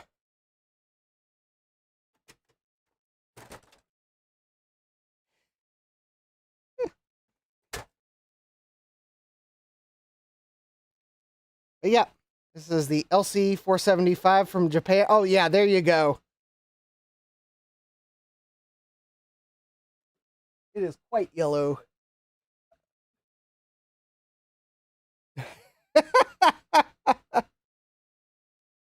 Oh, the notes I'll leave myself sometime. All right.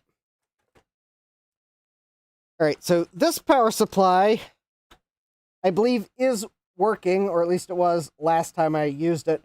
Oh, it's also an Aztec power supply. It is, it was in one of my two LC3s.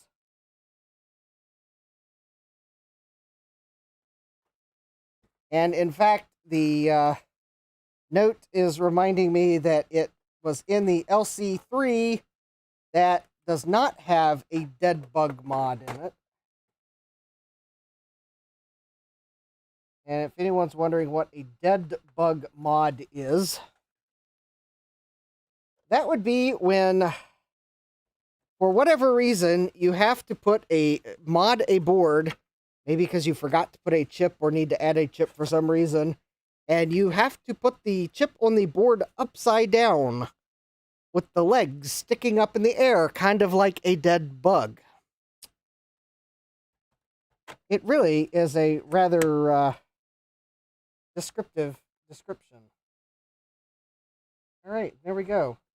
We have power, hopefully. Look at that.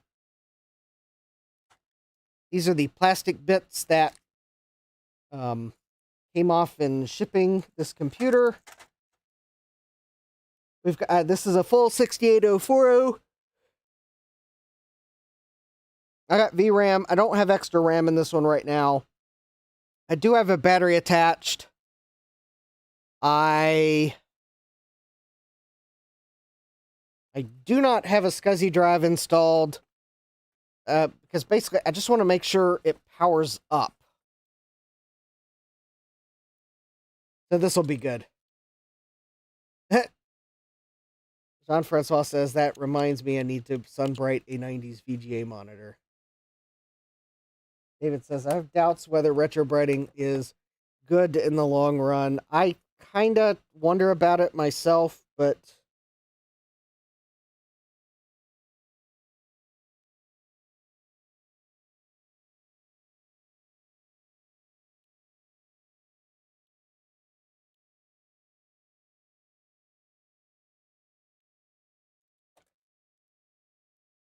the thing is, I keep coming back to, well, the plastic is getting brittle anyways.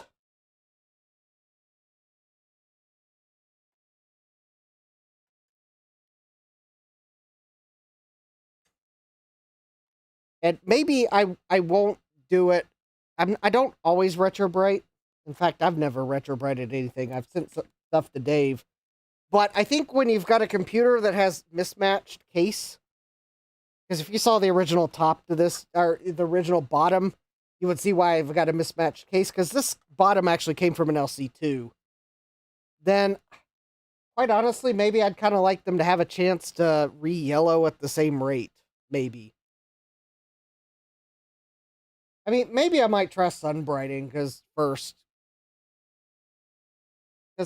I'd have to remove the metal shield to retrobright that top. Anyways, all right.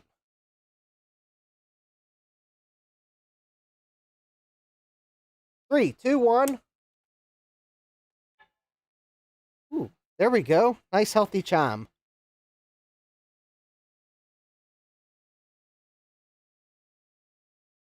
Yeah, Pentium MMX says retrobrighting won't cure brittle plastic. Yeah, that's for sure. We've got power, we got a gray background.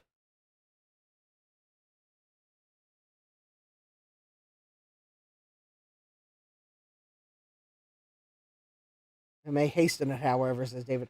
All right, so we powered up. That is good.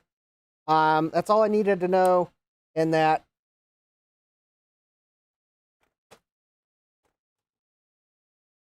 my LC475 from Japan. And if you wonder why I call it that, I think I did a short on it. I've done a live stream on it for sure. This 475, I saw it on eBay. The seller wanted like, I want to say $90 for it.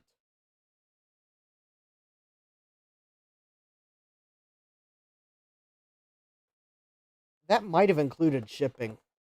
Quite honestly, I'm surprised I didn't get beat to buying it, but I'd have to go look at the email to see what I actually paid. But anyways, yeah, it was a seller in Japan. They wanted an absolutely ridiculously cheap price. Sure, I think I could tell that the plastic was already starting to break on it. So I knew I'd probably have plastic problems, but it was like an LC475. It's got the 68 LC040 in it. It was like no hard drive caddy. In fact, I think they'd removed the floppy drive from it. I think, yeah, I think they'd removed the floppy drive from it. So, but it had the case, had the power supply, the fan. I think it might have had the SCSI. No, I think I had to buy the SCSI cables. It had the speaker. And it had the top, and the top still has its mounting tabs, but I don't snap this closed just because I know those are probably really brittle. But yeah, so I mean, it was like $90 with no drives shipped from Japan to the US. And if anyone's wondering, yes, this was like 2 or 3 years ago. Yeah, I took the gamble and bought it, and yeah, it's the 475 from Japan. So if you're wondering what makes a Japanese LC versus an American LC, it's the software load. There's nothing inherently Japanese about the LC 475. In fact, as far as I know, the ROMs are the same in both. It's just which language macOS gets installed on it. So for the American one, you would get the US English macOS, and in Japan, you'd get the Japanese macOS. There's no, the computer itself's the same. And now I think some of the very early Macs did have different ROMs because they had so little RAM.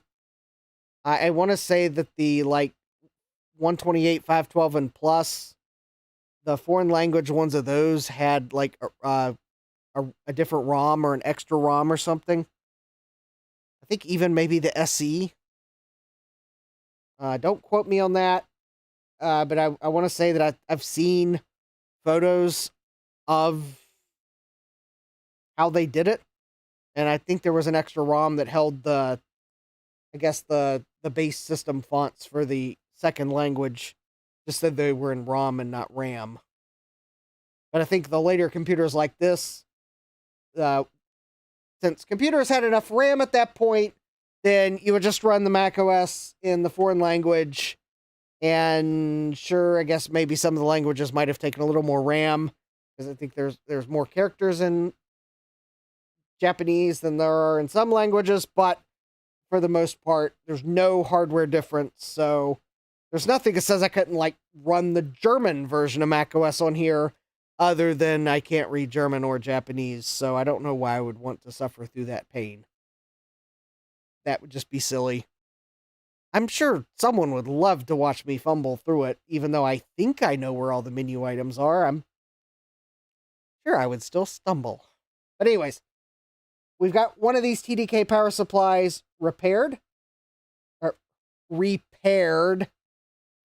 And let's get the other one.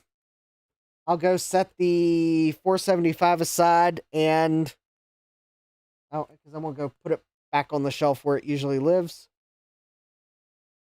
Someday, if I can get a table set up upstairs, the LC475 is probably one of the Macs I would like to set up upstairs, but I haven't gotten there yet. Just because it's kind of one of those, I would like to set up a table upstairs to have a few computers on it where if I just want to go run something on them, I can. Picking a few specific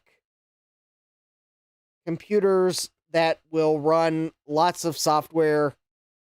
And yeah, the LC475 is one of my choices because it can run any of the 68K software. And it's quite honestly a nice little LC. So if I had to nominate one computer to go on that table, it would probably be the LC475. So there you go. And maybe for December, I'll have to think of which the first PC I would nominate to the table. But the LC475 would probably be the first Mac I would nominate for that table, just because it's an 040 Mac, and I have an 040 in here. I upgraded it to the full 040, and somewhere I think I have... Oh, I know why there's not a SIM in here.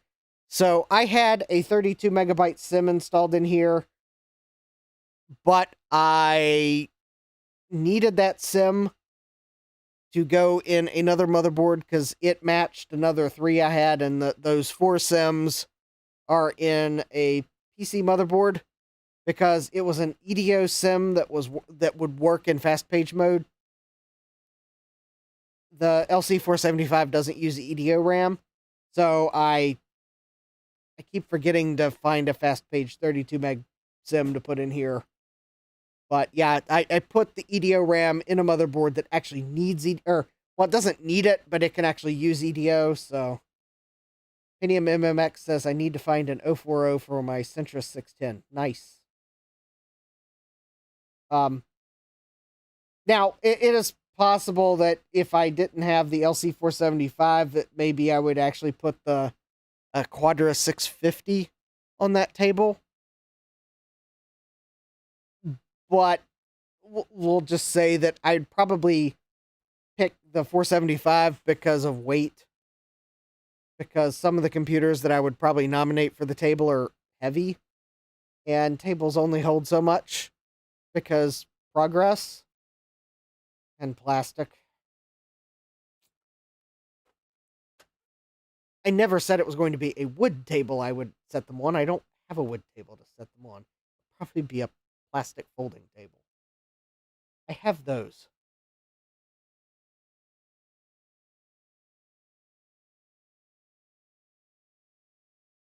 All right, let me go set this aside so we can fix the other TDK power supply. So we can maybe I can have two working TDK power supplies.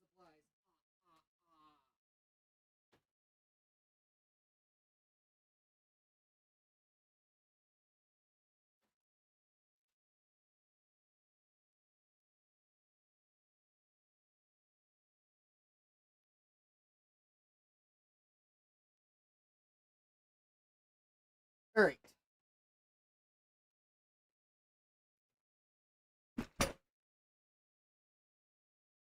Ah, yeah.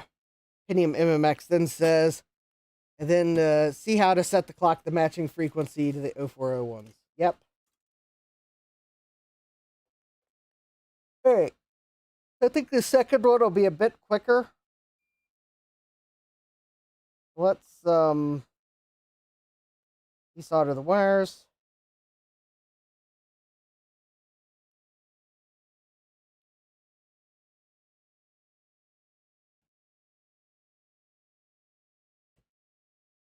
All right.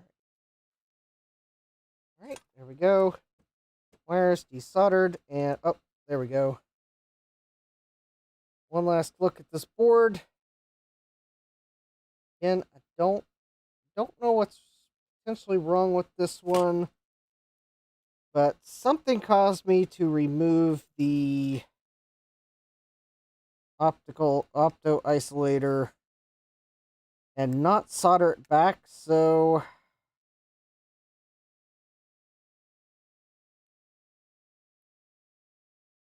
let me do this. Let me tape it to this power supply because I don't know that it is bad. Centrus by default, it has a 20 megahertz. I'm guessing I need to find a compatible clock crystal. I'm not familiar enough with the Centrus 610 to know if you need to replace the clock crystal or if it is one that has a programmable clock that you would need to maybe change resistors to reprogram the clock frequency.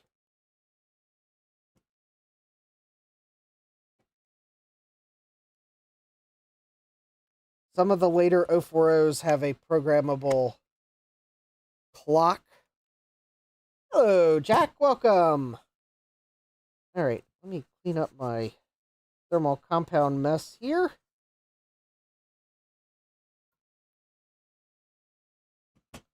All right, there we go. So this is largely going to be the same process, although this will go a little quicker. But hey, Jack. All right.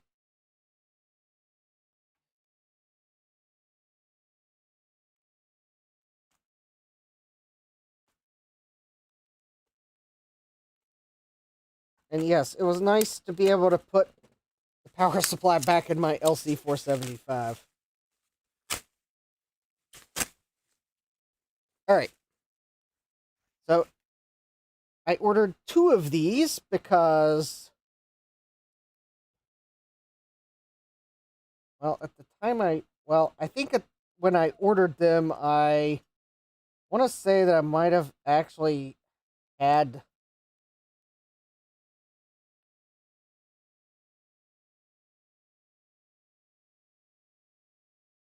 Yeah, it's quite possible I have three bad TDK power supplies, but they only had 2 in stock, so I figured I would kind of one of those. I really wanted to try one, but I couldn't think of any reason why it wouldn't work. And they had 2 in stock, so I decided that, well, I will go ahead and order both because I know I had 2 bad TDK power supplies when I ordered them, and quite honestly, it may have been 3. And I may have more bad TDK power supplies.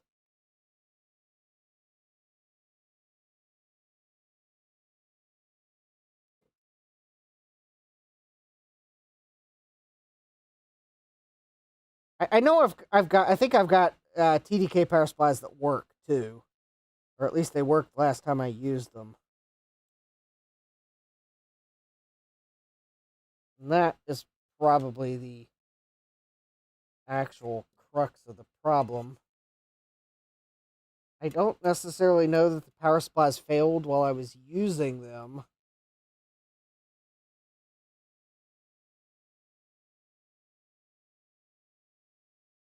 In that I don't know if it was like, say, I don't know if, for example, it was it failed while I was using it, and whatever failed didn't cause it to fail until the next time I tried to use it, or if maybe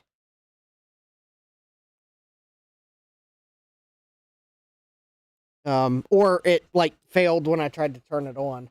Uh, David Starbuck says, "Well, they are old. Yes, they are old, but no worries. I got this TT design or Pi design. I don't know which it is because their logo has a Pi symbol on it, but the copyright statement says TT. So I don't know. Maybe they used the Pi in their logo just to make it look stylish."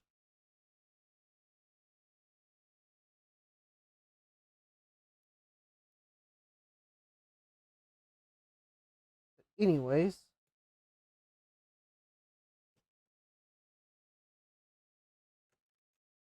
got the AC wires connected.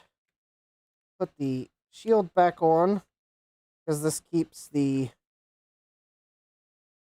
is going to keep the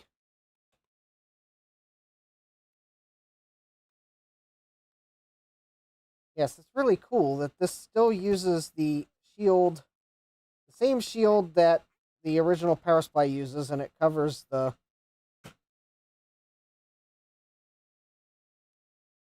where the AC is.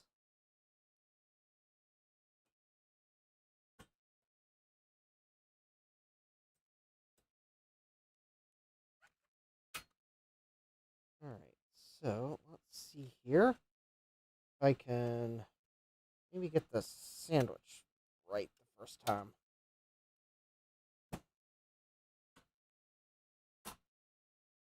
Is that it? Yeah, I think that's it. There we go.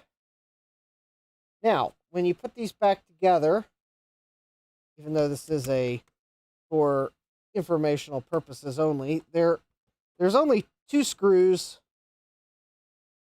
and yeah, somewhere I have the screws that were in this power supply because I'd already taken it apart. It's probably sitting on the shelf where this power supply was. But anyways, yeah, the only screws that you can reinstall are the 2 that hold the board in, because the other 3 screws went into the metal heat sink that was on the PCB. of the original power supply. So that part does not exist on the replacement board. So yeah, these are the only 2 screws you can reinstall. But there we go. As easy as that, I have a second repaired power supply. So now I think I will remember what it is, because I did print 2 labels, and I think I have probably managed to drop one. I will just have to reprint it.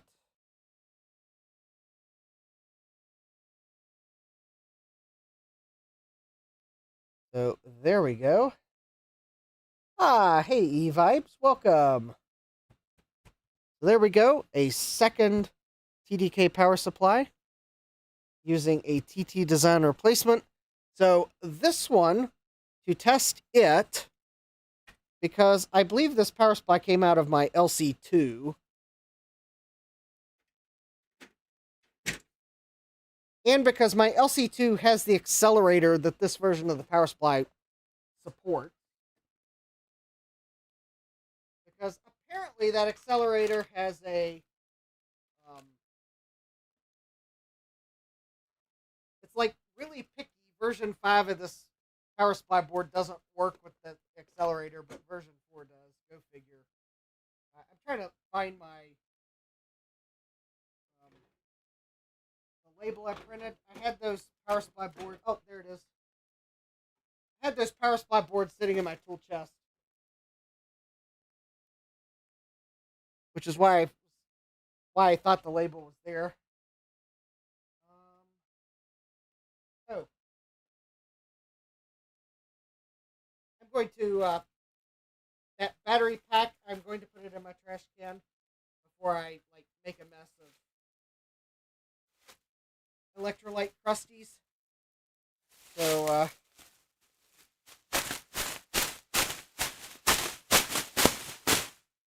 so anyways, the Lunchbox PC's battery pack has been put where it belongs.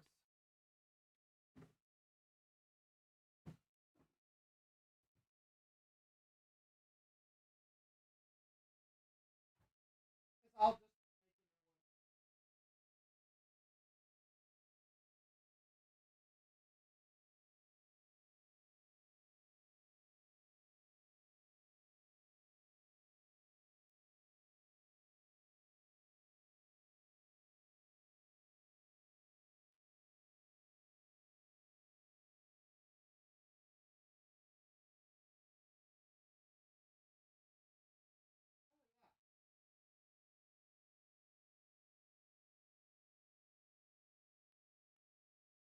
all right, here we go. And yes, I know this is the Mac that power supply came out of because of the note on the Mac.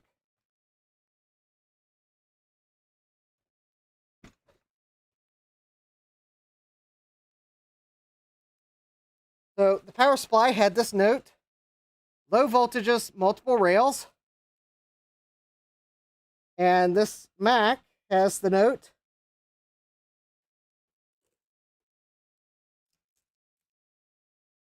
power supply bad, low voltages on multiple rails.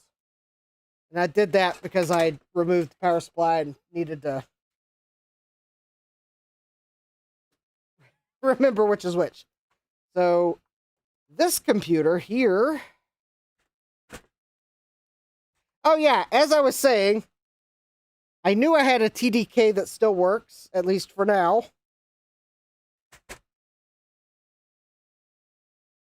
So yes, I have played musical power supplies in my LCs. I think I had to pull this out to test something.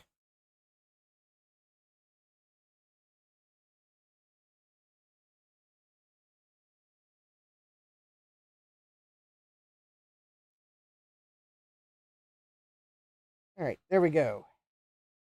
So now it's got the label on it of it's okay for the accelerator.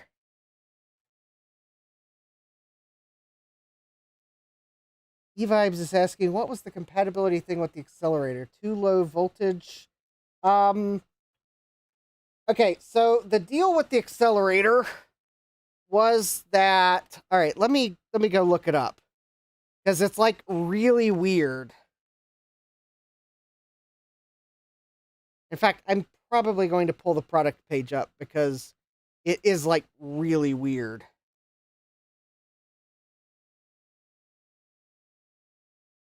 All right, let me see here, because I'm well,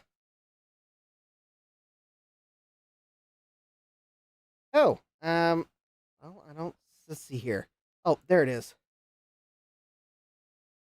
Oh, and they are out of stock. All right, well, probably good that I bought 2 of them.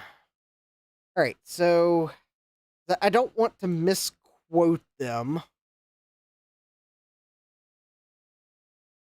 So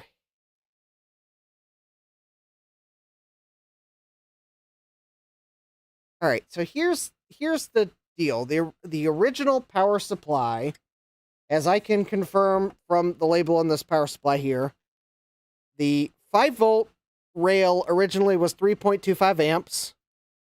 The negative 5-volt rail was 0.075 amps, and the plus 12-volt is 0.75 amps. I can confirm that's what's on this label, so their chart is correct. Version 5 of their power supply board, I think they changed the Meanwell supplies they were using, with the theory of that it's a smaller board, probably so it would fit slightly better in the case, because it is kind of a tight fit. But anyways, so version 5 has 3.9 amps of 5-volt, 0.1 amp of negative 5-volt, and 0.85 amps of plus 12 volts. So by the amperage, it exceeds the original power supply, but apparently the LC2 Thunder PDS accelerator, according to one report, does not work with version 5 of the power supply. I have a feeling, if I had to guess, I'm not an electrical engineer, so I could be wrong, it probably has something actually to do not with the availability of the power at the various voltage rails, but quite possibly maybe how quickly the power supply can supply voltages on those rails, if that makes any sense. So I'm wondering if maybe the TDK supply was more able to supply the full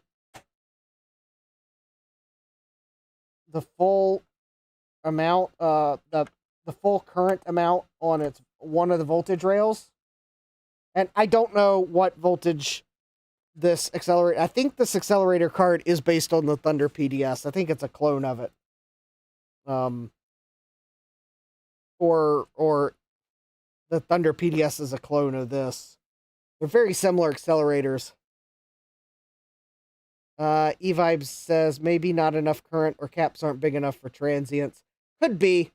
Very well could be. The Meanwell supplies are a sealed module, so it's not like you'd be able to necessarily add a cap. I mean, I guess you could add capacitance to the PCB, but then again, I think this was one of those, they made version 5, found out it didn't work as they intended it, and for all I know, they might be working on version 6. That may be something they're investigating, is maybe if we added some capacitors external to the power supply, would that maybe help it ride through a transient that maybe the accelerator needs a lot of power on power up, and maybe the Meanwell supply they use just doesn't have enough capacitance to supply the power on power up. And I would know that, yeah, if you've got something like this and you don't give it the power it needs, it may not power up correctly. So anyway, it's a good theory. And yeah, I know the LC2 is not really the bestest computer in the whole wide world. It is kind of rather crummy, but, well, I grew up with LCs in the school system, and I guess sometimes I have to. I keep crummy computers around, including buying power supply boards for it. Anyway, yeah, the version 4 power supply I think did cost a little more, but I don't quite remember. I want to say it was like $5 more.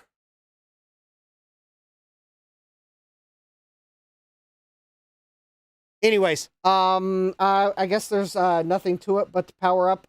I have plugged the keyboard in because I do actually have a blue SCSI in this Mac. And Opinion MMX says System 608 runs quite fast on an LC. Gupbomb says very crummy. Yeah. All right. 3, 2, 1.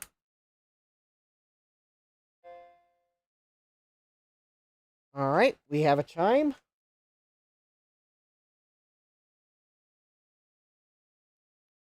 We got a gray screen.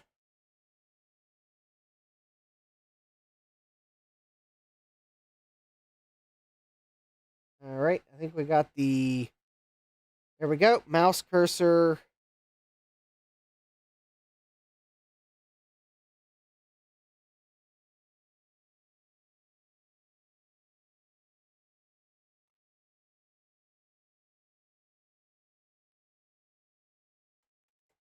There we go.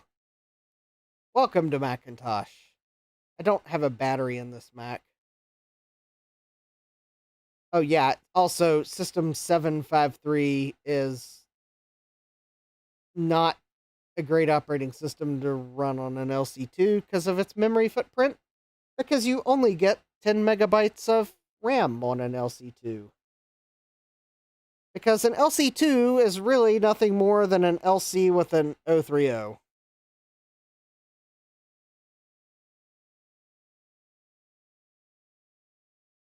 Yeah, I think that about sums it up. I mean, it is the logic board is different because there's the spot for an FPU socket, but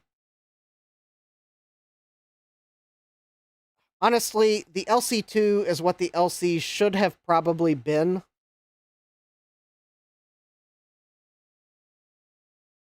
That is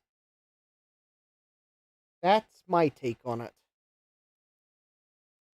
I think Apple, honestly, I think Apple should have probably tried to find a way to get an 030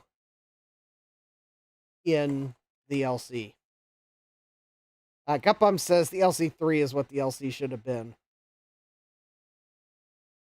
I am at least kind of giving Apple some, yeah, honestly, really, should they have hamstrung the education model to only 10 megabytes of RAM? No, not really. But I'm at least giving them some grace.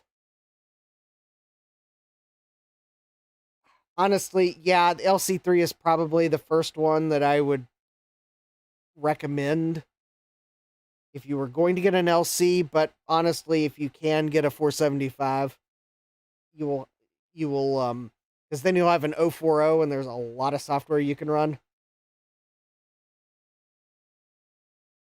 Yeah, like Upum says, it was the first decent one. The LC2 is no faster than the LC. Yeah, you're right. The only thing that the LC2 gives you is the 030 lets you run Open Transport instead of Mac TCP. That's really about the only advantage. Oh, and I guess it's got 2 extra megabytes of RAM on the logic board but that just means that if you add two 4 megabyte SIMs, there's 2 megabytes of RAM that you can't access. So, yeah, it's like a two-edged sword. eVibe says the December 1990 Macworld has a great story on how the LC even got shot down from a Gazette several times. Ooh, I am going to have to go look that up. Anyways, I did want to, though, at least show you that. Nope, it's not that one. I always look at the wrong one. But anyways, CPU info. So, all right, this system has the it's basically the Mac Effects accelerator, but I have the special I got it from Joe edition. So at the time, Joe offered his patrons the opportunity to buy the prototype units. Basically, I don't think there's anything different from the final version other than they're the ones that Joe hand built to validate the clone that he had successfully cloned the PCB. They're hand soldered, and Joe wrote my name in pink. So if you ever wonder why I have my name on the accelerator, Joe wrote that on there to remember that this was mine, and I just left it there because it's just, yep, it's my hand assembled by Joe board with my name written by Joe in a pink paint pen. Anyways, yeah, this is if you bought one of these from Mac Effects, it'd be on a red PCB and not green.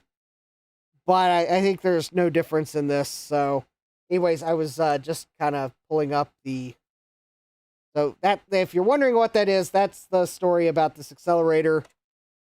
But anyways, yep. So I do have, and it's got the math coprocessor on it. I want to say it's actually running at 32 megahertz, but given how Apple does their clocks on some of their systems, it wouldn't surprise me if the 16 megahertz base clock of the LC2 is actually like not quite 16.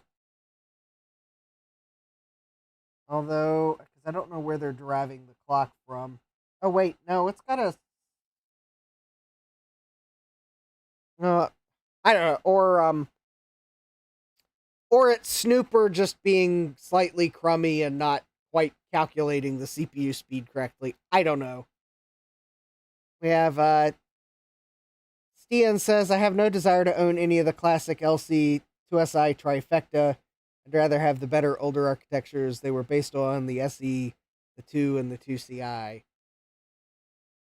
Yeah, honestly, if I were making a recommendation,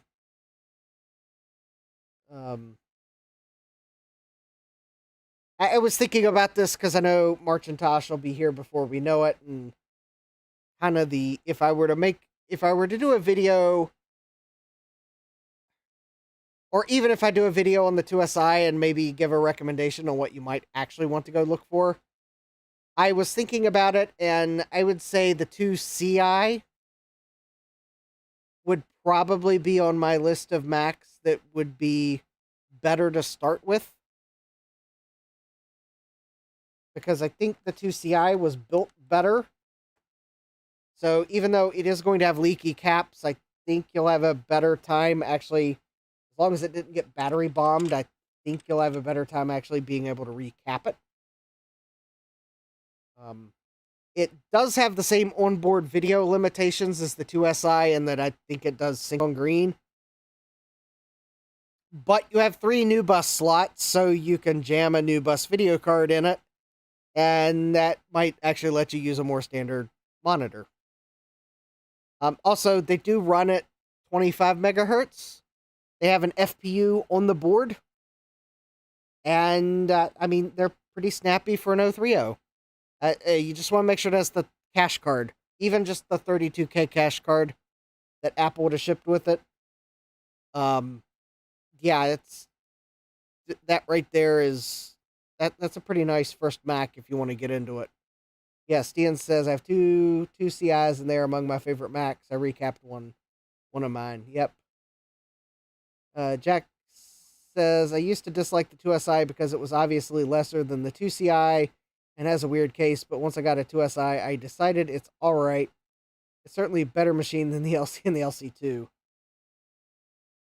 I will give you that. It is better than the LC and LC2.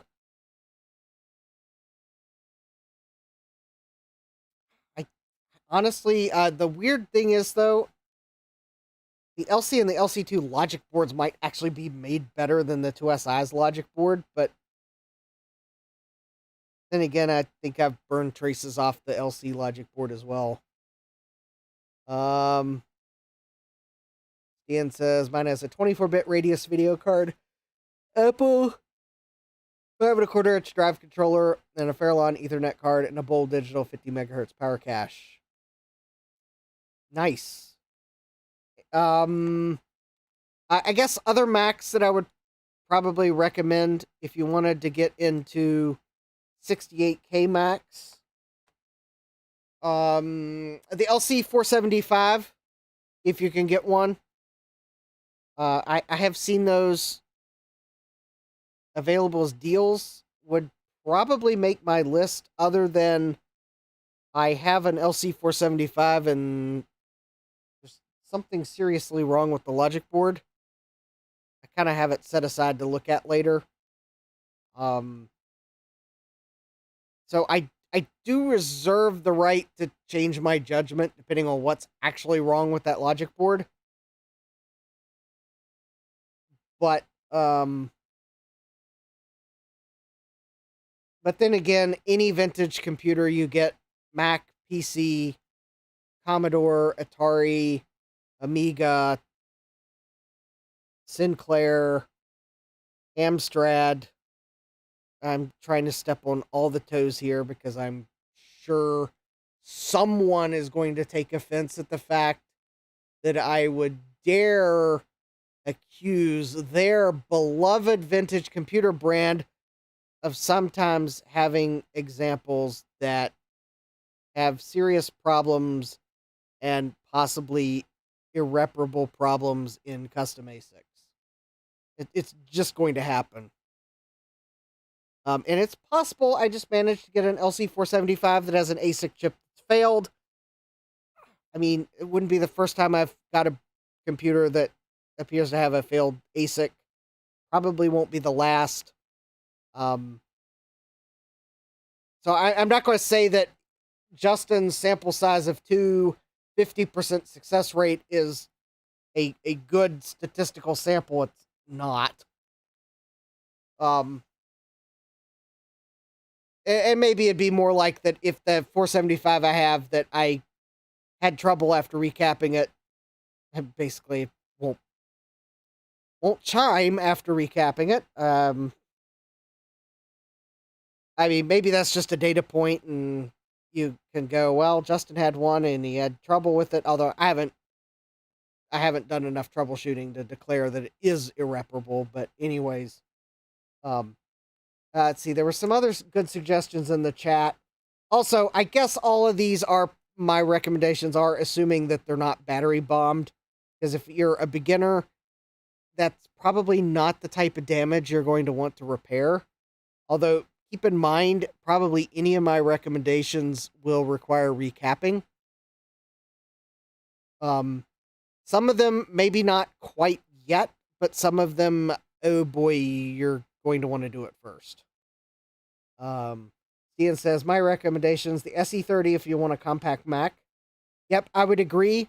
Although pricing on those, I mean, those are desired, so you are going to spend money. The more guaranteed it is to work, the more you're going to spend.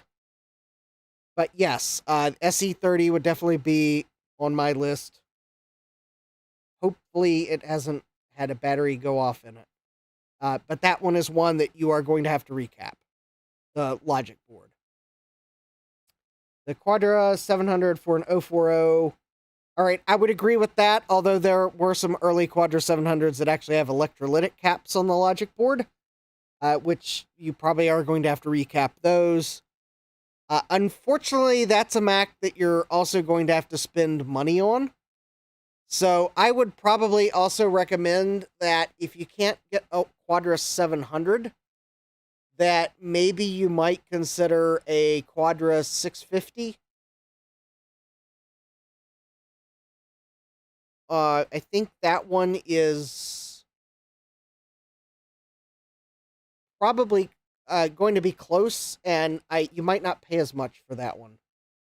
Or anything with a Wombat, like the Quadra 6... Oh, okay. Or anything with a Wombat, Quadra 650, Quadra 800, etc. Yeah. So that would be where you might shop for another Quadra other than the Quadra 700, because, yeah, the Quadra 700s go for a premium, especially if they're working in case. The nice thing about the Quadras are, a lot of times they have tantalum caps. So you're probably not going to have to recap the logic board. Now, the power supplies are another story. You're probably going to have to recap those. Jack says, and 3 correctly oriented new bus slots. Yeah, hopefully your Quadra has correctly oriented new bus slots. Stian says that too, unlike the Bizarro Quadra 700. Yeah, Stian's got a Quadra 700 that one of the new bus slots was installed backwards, so you can't install a new bus card in it. Pentium MMX says LC475s are quite rare. Yeah, I can say they don't show up all the time, but I still would probably put those on my recommendation list, because I think you can still get those for a pretty good deal, but you will have to recap them. Stian says, I decided to keep the Quadra 700 stock except for video card, partly out of necessity, partly because not everything has to be accelerated. Yeah, indeed. Yeah, Stian says, every computerized examples of serious problems. If it's not custom ASICs, it's something else. Yeah, I mean, like Commodore 64, you got the PLA. For example, I've got some PCs that I think one of the chips in the chipset have failed.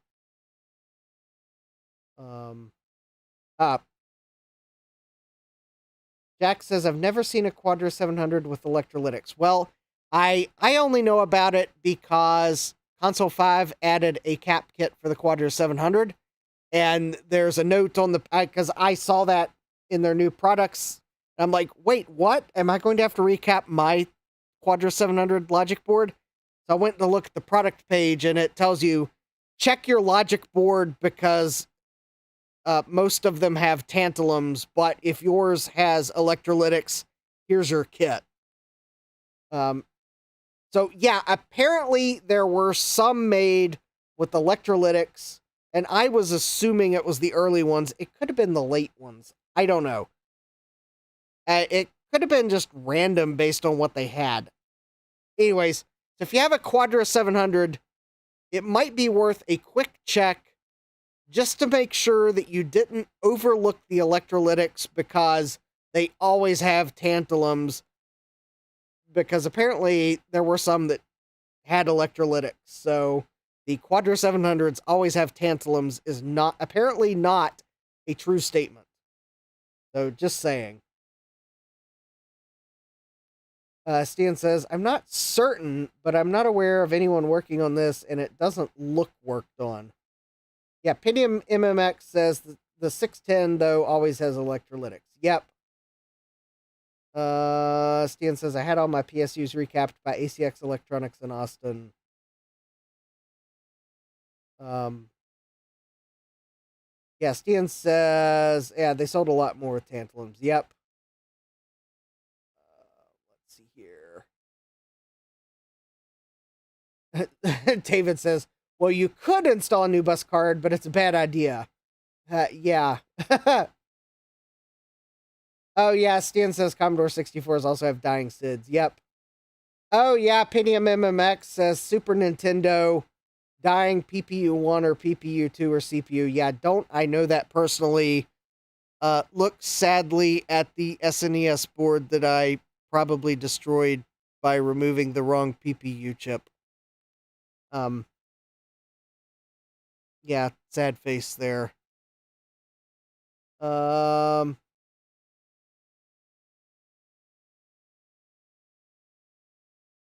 Oh, David put something in German and says, loosely translated, don't be a dummy or you will see sparks.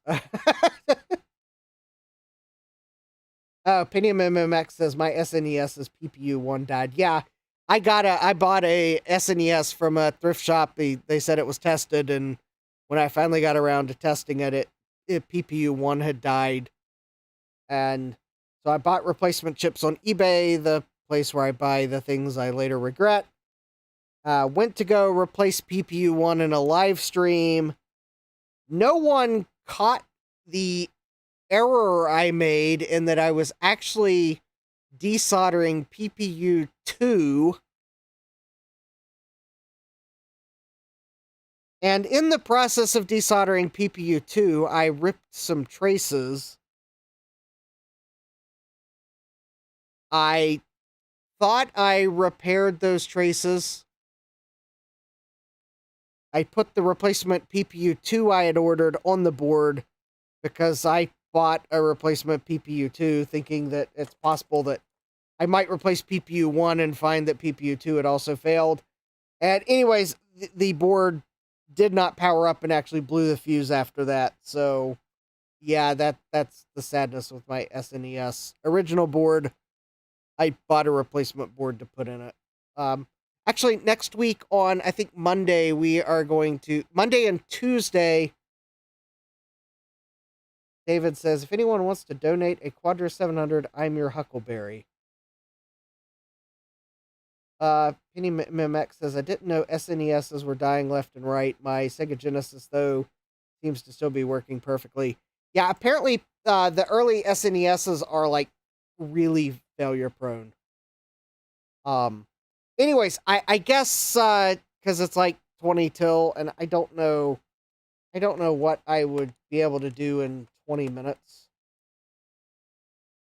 I will go ahead and shut down my LC2 here before the screensaver. Oh, no, I will not be shutting down the LC2 because this is the Mac OS install that I have on several computers that does not shut down for some reason. All right, we will just power this off. Anyways, yeah, Pentium MMX says, yeah, the SHVC CPU 01 and SNS CPU GPM 01 boards are ticking time bombs, sadly. Stan says, how about a tour of your macOS install? I would give you a tour of that macOS install, but there is something corrupted about it, so it is not a good example. Oh, okay, I see what you're going at. All right, well, let me make the... All right, we can look at what I had installed, even if I'll power it back up. All right, I was going to do my channel announcements because the commentary on the SNES was a good segue to announcing the live streams for next week. So Monday, starting at 4 p.m. Eastern, because I'm a glutton for punishment, apparently, we are going to be looking at some video game consoles. Mainly, I think the theme of the stream is my Sega does what my Nintendo don't.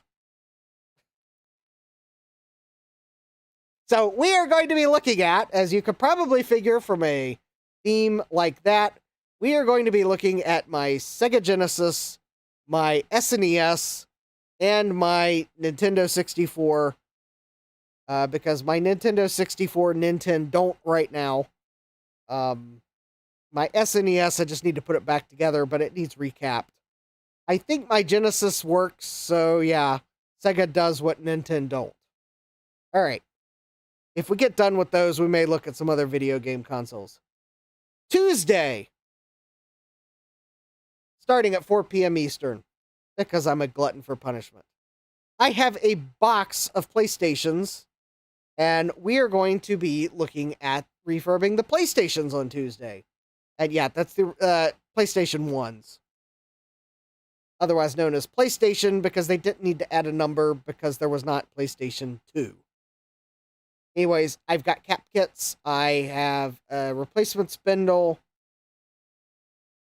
We're going to try to refurb some. Stian says, best use for a box of PlayStations. Will it blend? Pentium MMX says my NES is the top loader variant. So, yep. All right. That's Tuesday. And Friday, because I am a glutton for punishment. And before you think that I am doing 3 really long streams, Friday's stream is only going to go until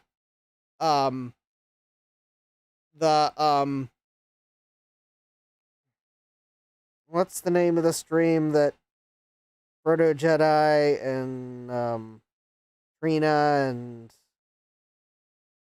Ryan do? Their stream, which starts I think at 8. So Friday's stream we're only going to go until like 7 to 8 o'clock. Yeah, it's a Black Friday stream, and because I wanted to get a Pack Vember stream in, because I have a number of Packard Bells, because I'm a I'm a glutton for punishment, so I have Packard Bells. So Friday I'm going to do my Pack Vember stream, and not only is it a Pack Vember stream, but it is going to be Pack Friday. Yes, I spent way too long coming up with that. So for Pack Friday, we are going to be looking at my Packmate with the red trim on it, which was a extra add-on. You had to buy the red and the blue. I think they had red and blue and some other color that you could buy. It was to replace the gray trim strips. But anyways, we're going to be looking at that. And the only reason I picked that one is because traditionally Black Friday is named as such because it's the day when retailers go from being in the red to being in the black, accounting wise, meaning that's kind of about the time of the year where they turn a profit for the year. Also happens to be one day where, because they really depend on sales between basically now and the end of the year to make their profit, because it's generally about where a retailer is going to make their money for the year to be profitable, is basically the last month of the year. So anyways, yes, I came up with the name Pack Friday, and we are looking at a Packard Bell or Pack Vember on Pack Friday. You're welcome. No one asked for that, but you got it anyways. I see these excellent suggestions in the chat for Quadrasaurus is the name for a Quadra 700 on Global Talk. Thomas says, we go to the hockey rink on Black Friday. Excellent. Pentium MMX says, I just have one Pentium 75 powered Packard Bell. I am quite honestly thinking the most common speed of a Packard Bell from the era is 75 megahertz. I am not going to tell you how I came to that conclusion. I will let you figure that out on your own. But anyways, Stian says, the mutant new bus Quadra 700 will be named Quadrasaurus on Global Talk. It's decided. And Jack says, yes! Alright, so we had the request in the chat for the last few minutes of the stream to take a look at my OS install here on my LC475. It's kind of what was my must-have items on my OS install. Thomas says next a Quadra 840 AV Raptor. Stan's asking who runs that. Is there a Discord? I don't remember. I was thinking it was I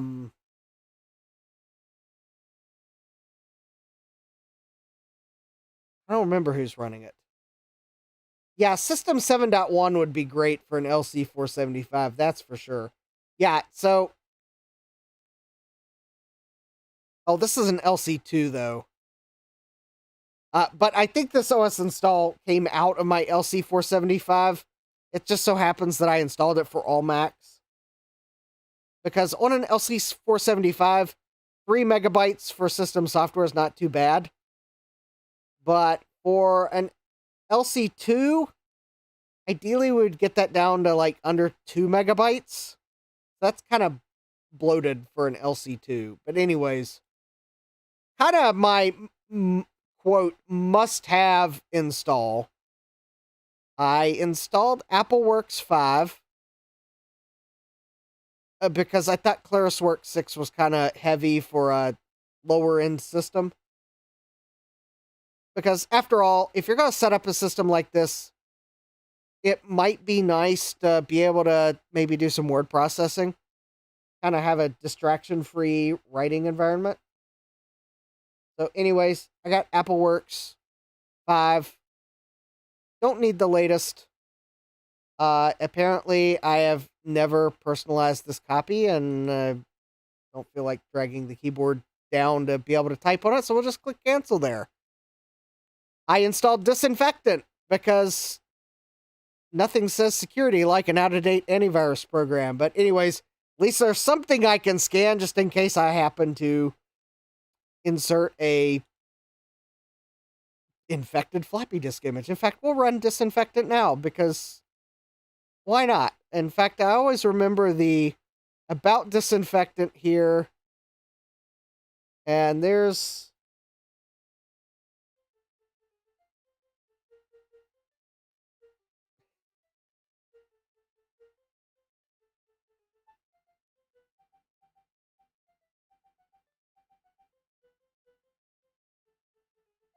Oh, how cute.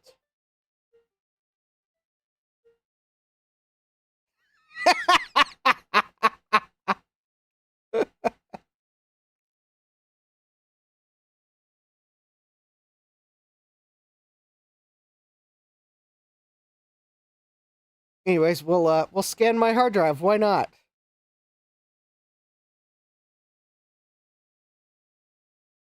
Although it's a blue SCSI, so... Stan says, I can hear the Monty Python theme playing in my head seeing that About box.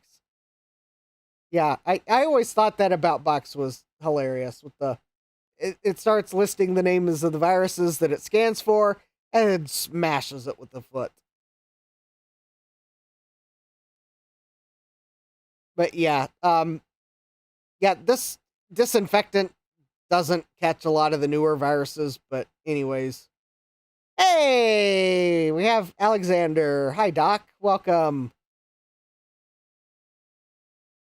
Despite the fact that YouTube has decided to show everyone's handles, I recognized yours. Stan says, the Doc, it's okay, we don't take attendance. Well, perhaps Justin does. No, I don't take attendance. There's just too much overhead for that. Doc says, I appreciate that.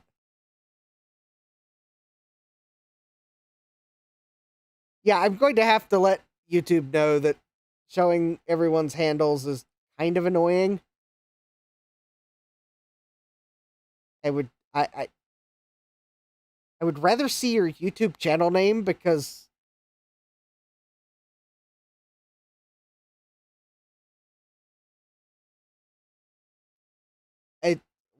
because I've had years of learning people's YouTube channel names and what their name is and how to pronounce them. And now it's making me remember who you are from a handle that I've never seen before. Oh, Stan says the handles thing is a YouTube bug. Okay. Oh, they have translation servers that replace handles with display names. Oh, so YouTube is... Sometimes their servers malfunction or aren't reachable from certain streams. Okay. I guess YouTube's just having problem tonight. Bug needs antibiotics. Yeah, that bug needs disinfectant.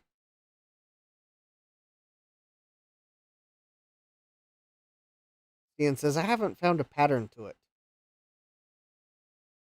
Actually, interestingly enough, I think this is the first time I remember it happening. So, I mean, I guess if I have to trade...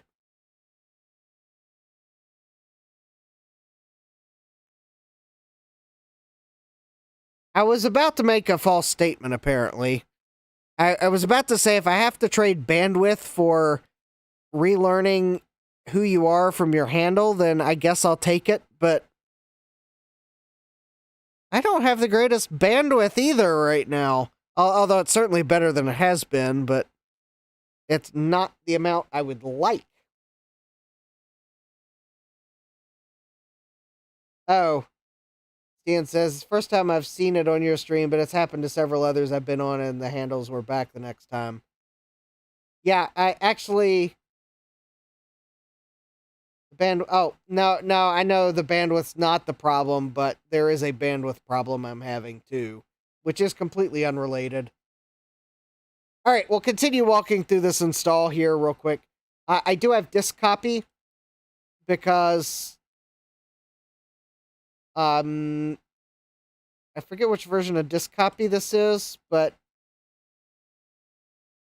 it will let you mount disk images so that you don't have to write them to a disk. Yeah, version 633. Yeah, that's definitely a must-have for an install. You want disk copy 633. Doc says, speaking of YouTube and their performance, you may recall that for years I simply couldn't get notified about your streams. Now I get 30-minute warning and then I go live. Rags are riches, apparently. Yeah, seriously. I do have iOmega tools installed, so if I plug in a zip drive, I have the iOmega guest tools. I do have a SCSI zip drive or two. Just saying. So I have in my iOmega tools. Simple text comes with the operating system, so no big deal. Yeah, I think Apple Script Utilities does too. I have HyperCard 2.2 because HyperCard is fun. So I think that's in a must install. Stuff and Expander 5.5, so you can expand the any of the archives you download. I have Drop Stuff 5.5, so that lets me compress things. I've got Star Trek TNG. Oh, I think that was installed with the screensavers. I have the Star Trek screensavers installed because they're cool. I think I got Virex, another virus scanner. Go figure. I think I did. I think I have turned Virex off so it's not doing background scanning because it takes a lot of RAM.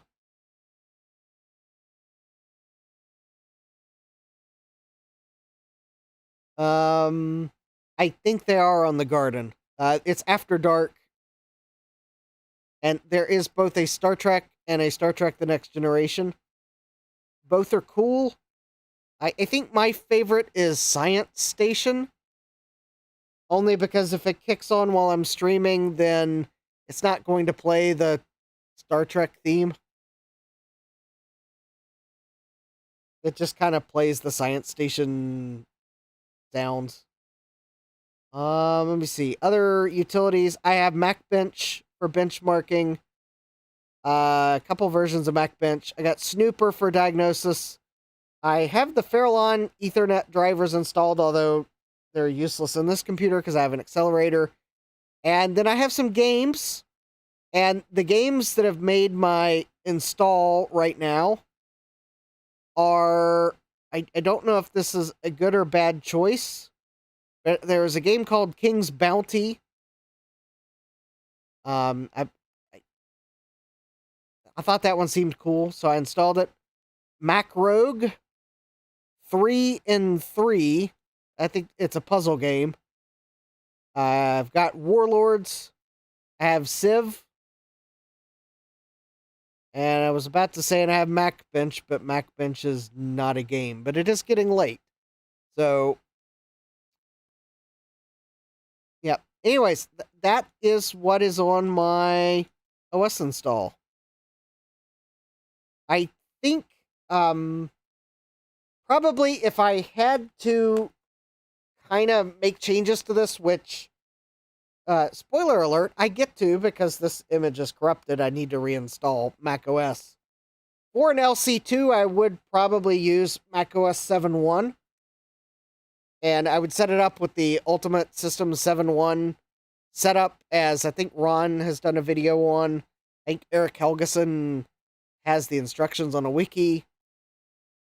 I'd set it up that way with just OS 7.1. Oh, okay. Doc says, you said the Ethernet was useless because you have an accelerator. Can you explain that and elaborate a bit? Yes. Okay. All right. For the yes. The reason why it's useless on this Mac is because the LC has one processor direct slot, and the accelerator card is in the processor direct slot.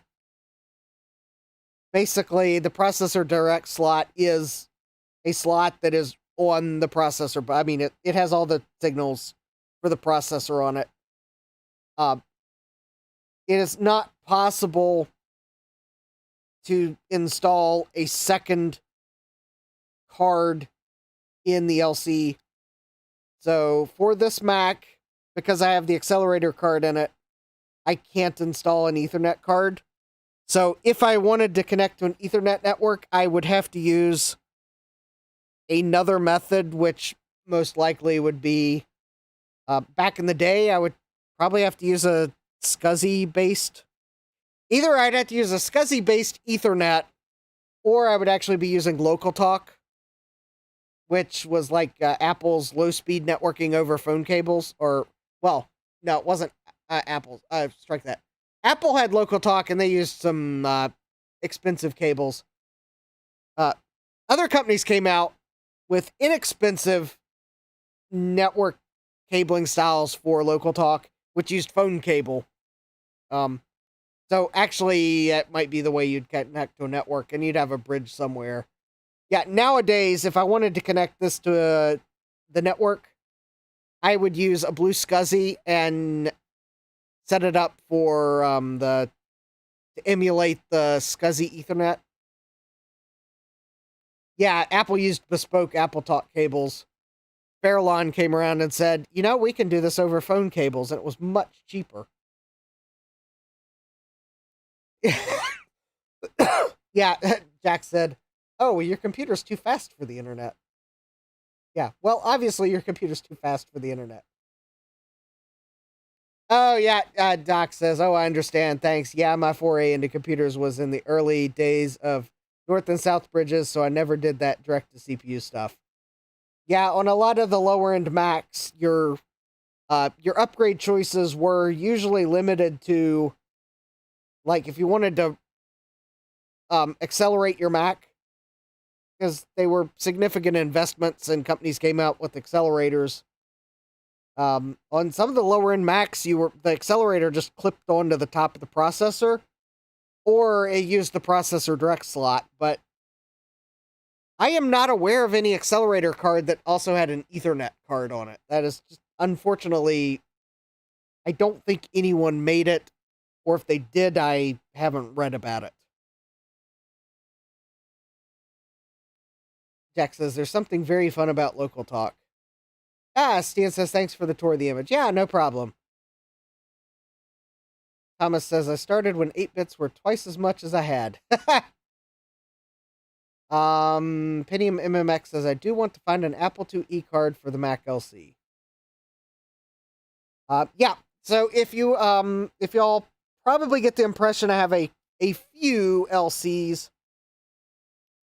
So this LC2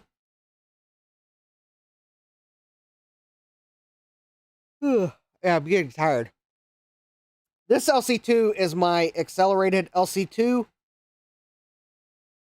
So it's got my accelerator card in it.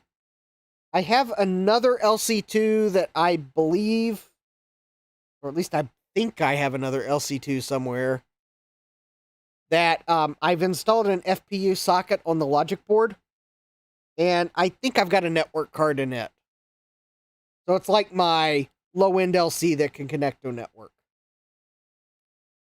I have an LC, and it has it's my Apple IIe card computer, because in the school system that I was in, the Apple IIe cards were in the LCs. So that's why my Apple IIe card is in my LC. Like, I have one that works. I have, I think, one or two LCs that don't work. I have one working LC, knock on wood. All right, and then I've got two LC3s, and I got to finish putting both together. I think I stopped at floppy drives when I damaged the plastic clips that hold the cover on the gearbox on one of them, and probably get back to that in Marcintosh. But yeah, so I'm probably going to sell one of the two because I don't need to. I don't remember why I bought the two.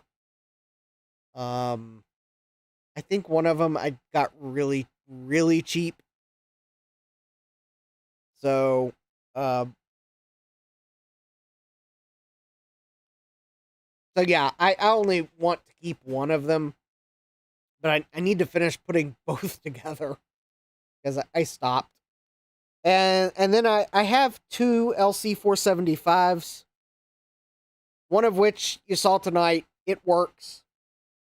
The other of which is actually not an LC475, but it's an LC2 with the dealer installed LC475 upgrade. I'm pretty sure it was an LC2 that got upgraded. And that's the one that the logic board doesn't work, even though I recapped it. And I know it's probably ridiculous that I would buy such a monstrosity, but yeah, I knew that Apple did sell dealer upgrades for a number of Mac models. I wasn't totally sure if the LC475 was one of them, but given that the computer has official labels on it to rebrand it as an LC475, including a sticker to go on the bottom with the EMC number, and a sticker to go on the front to cover the old model name. I am like 99% sure it had to be a dealer upgrade, which means they must have had a dealer upgrade kit. Because they are definitely labels that Apple made, because they have the same finish and feel and fit as the other labels on Macs. So yeah, well, it would be a sleeper 475 if it still had the LC2 branding on it. I don't know where. I don't know where I've set it, or I would show you the front bezel. But it says LC475 on a sticker that went over top the LC2. Yes, I could peel the sticker to make a sleeper, but I don't want to do that because it's like the only one I've seen that has a dealer upgrade. In fact, as some of y'all just said in the chat, you didn't know there was a dealer upgrade, so I don't want to remove the sticker. Thomas says, I got a 476 from a school auction. Yeah, what first made me buy this 475 was it had an auto-inject floppy. I didn't realize at first it was a dealer upgrade kit. But then when I got it, I realized it had to be a dealer upgrade kit. It's kind of one of my... I got it because it was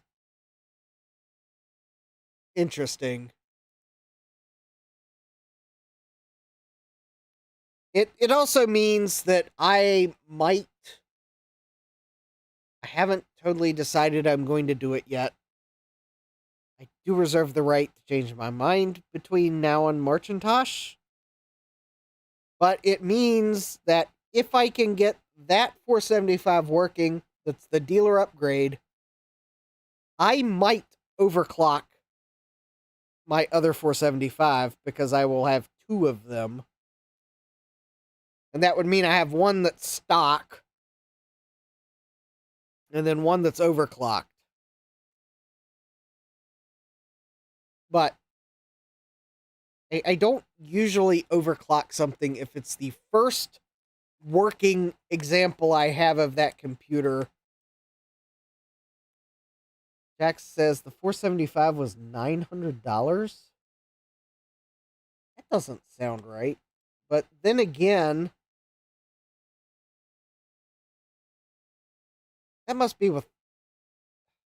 Wow, was it really that cheap? Anyways, yeah, I usually don't overclock the first example of something I have. Exceptions are the 2SI. But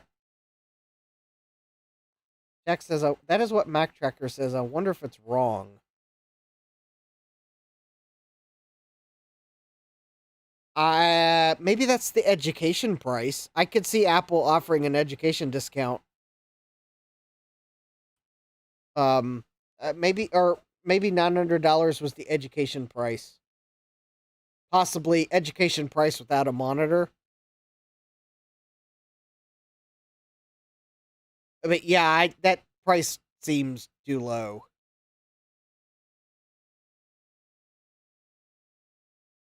Anyways. All right, so...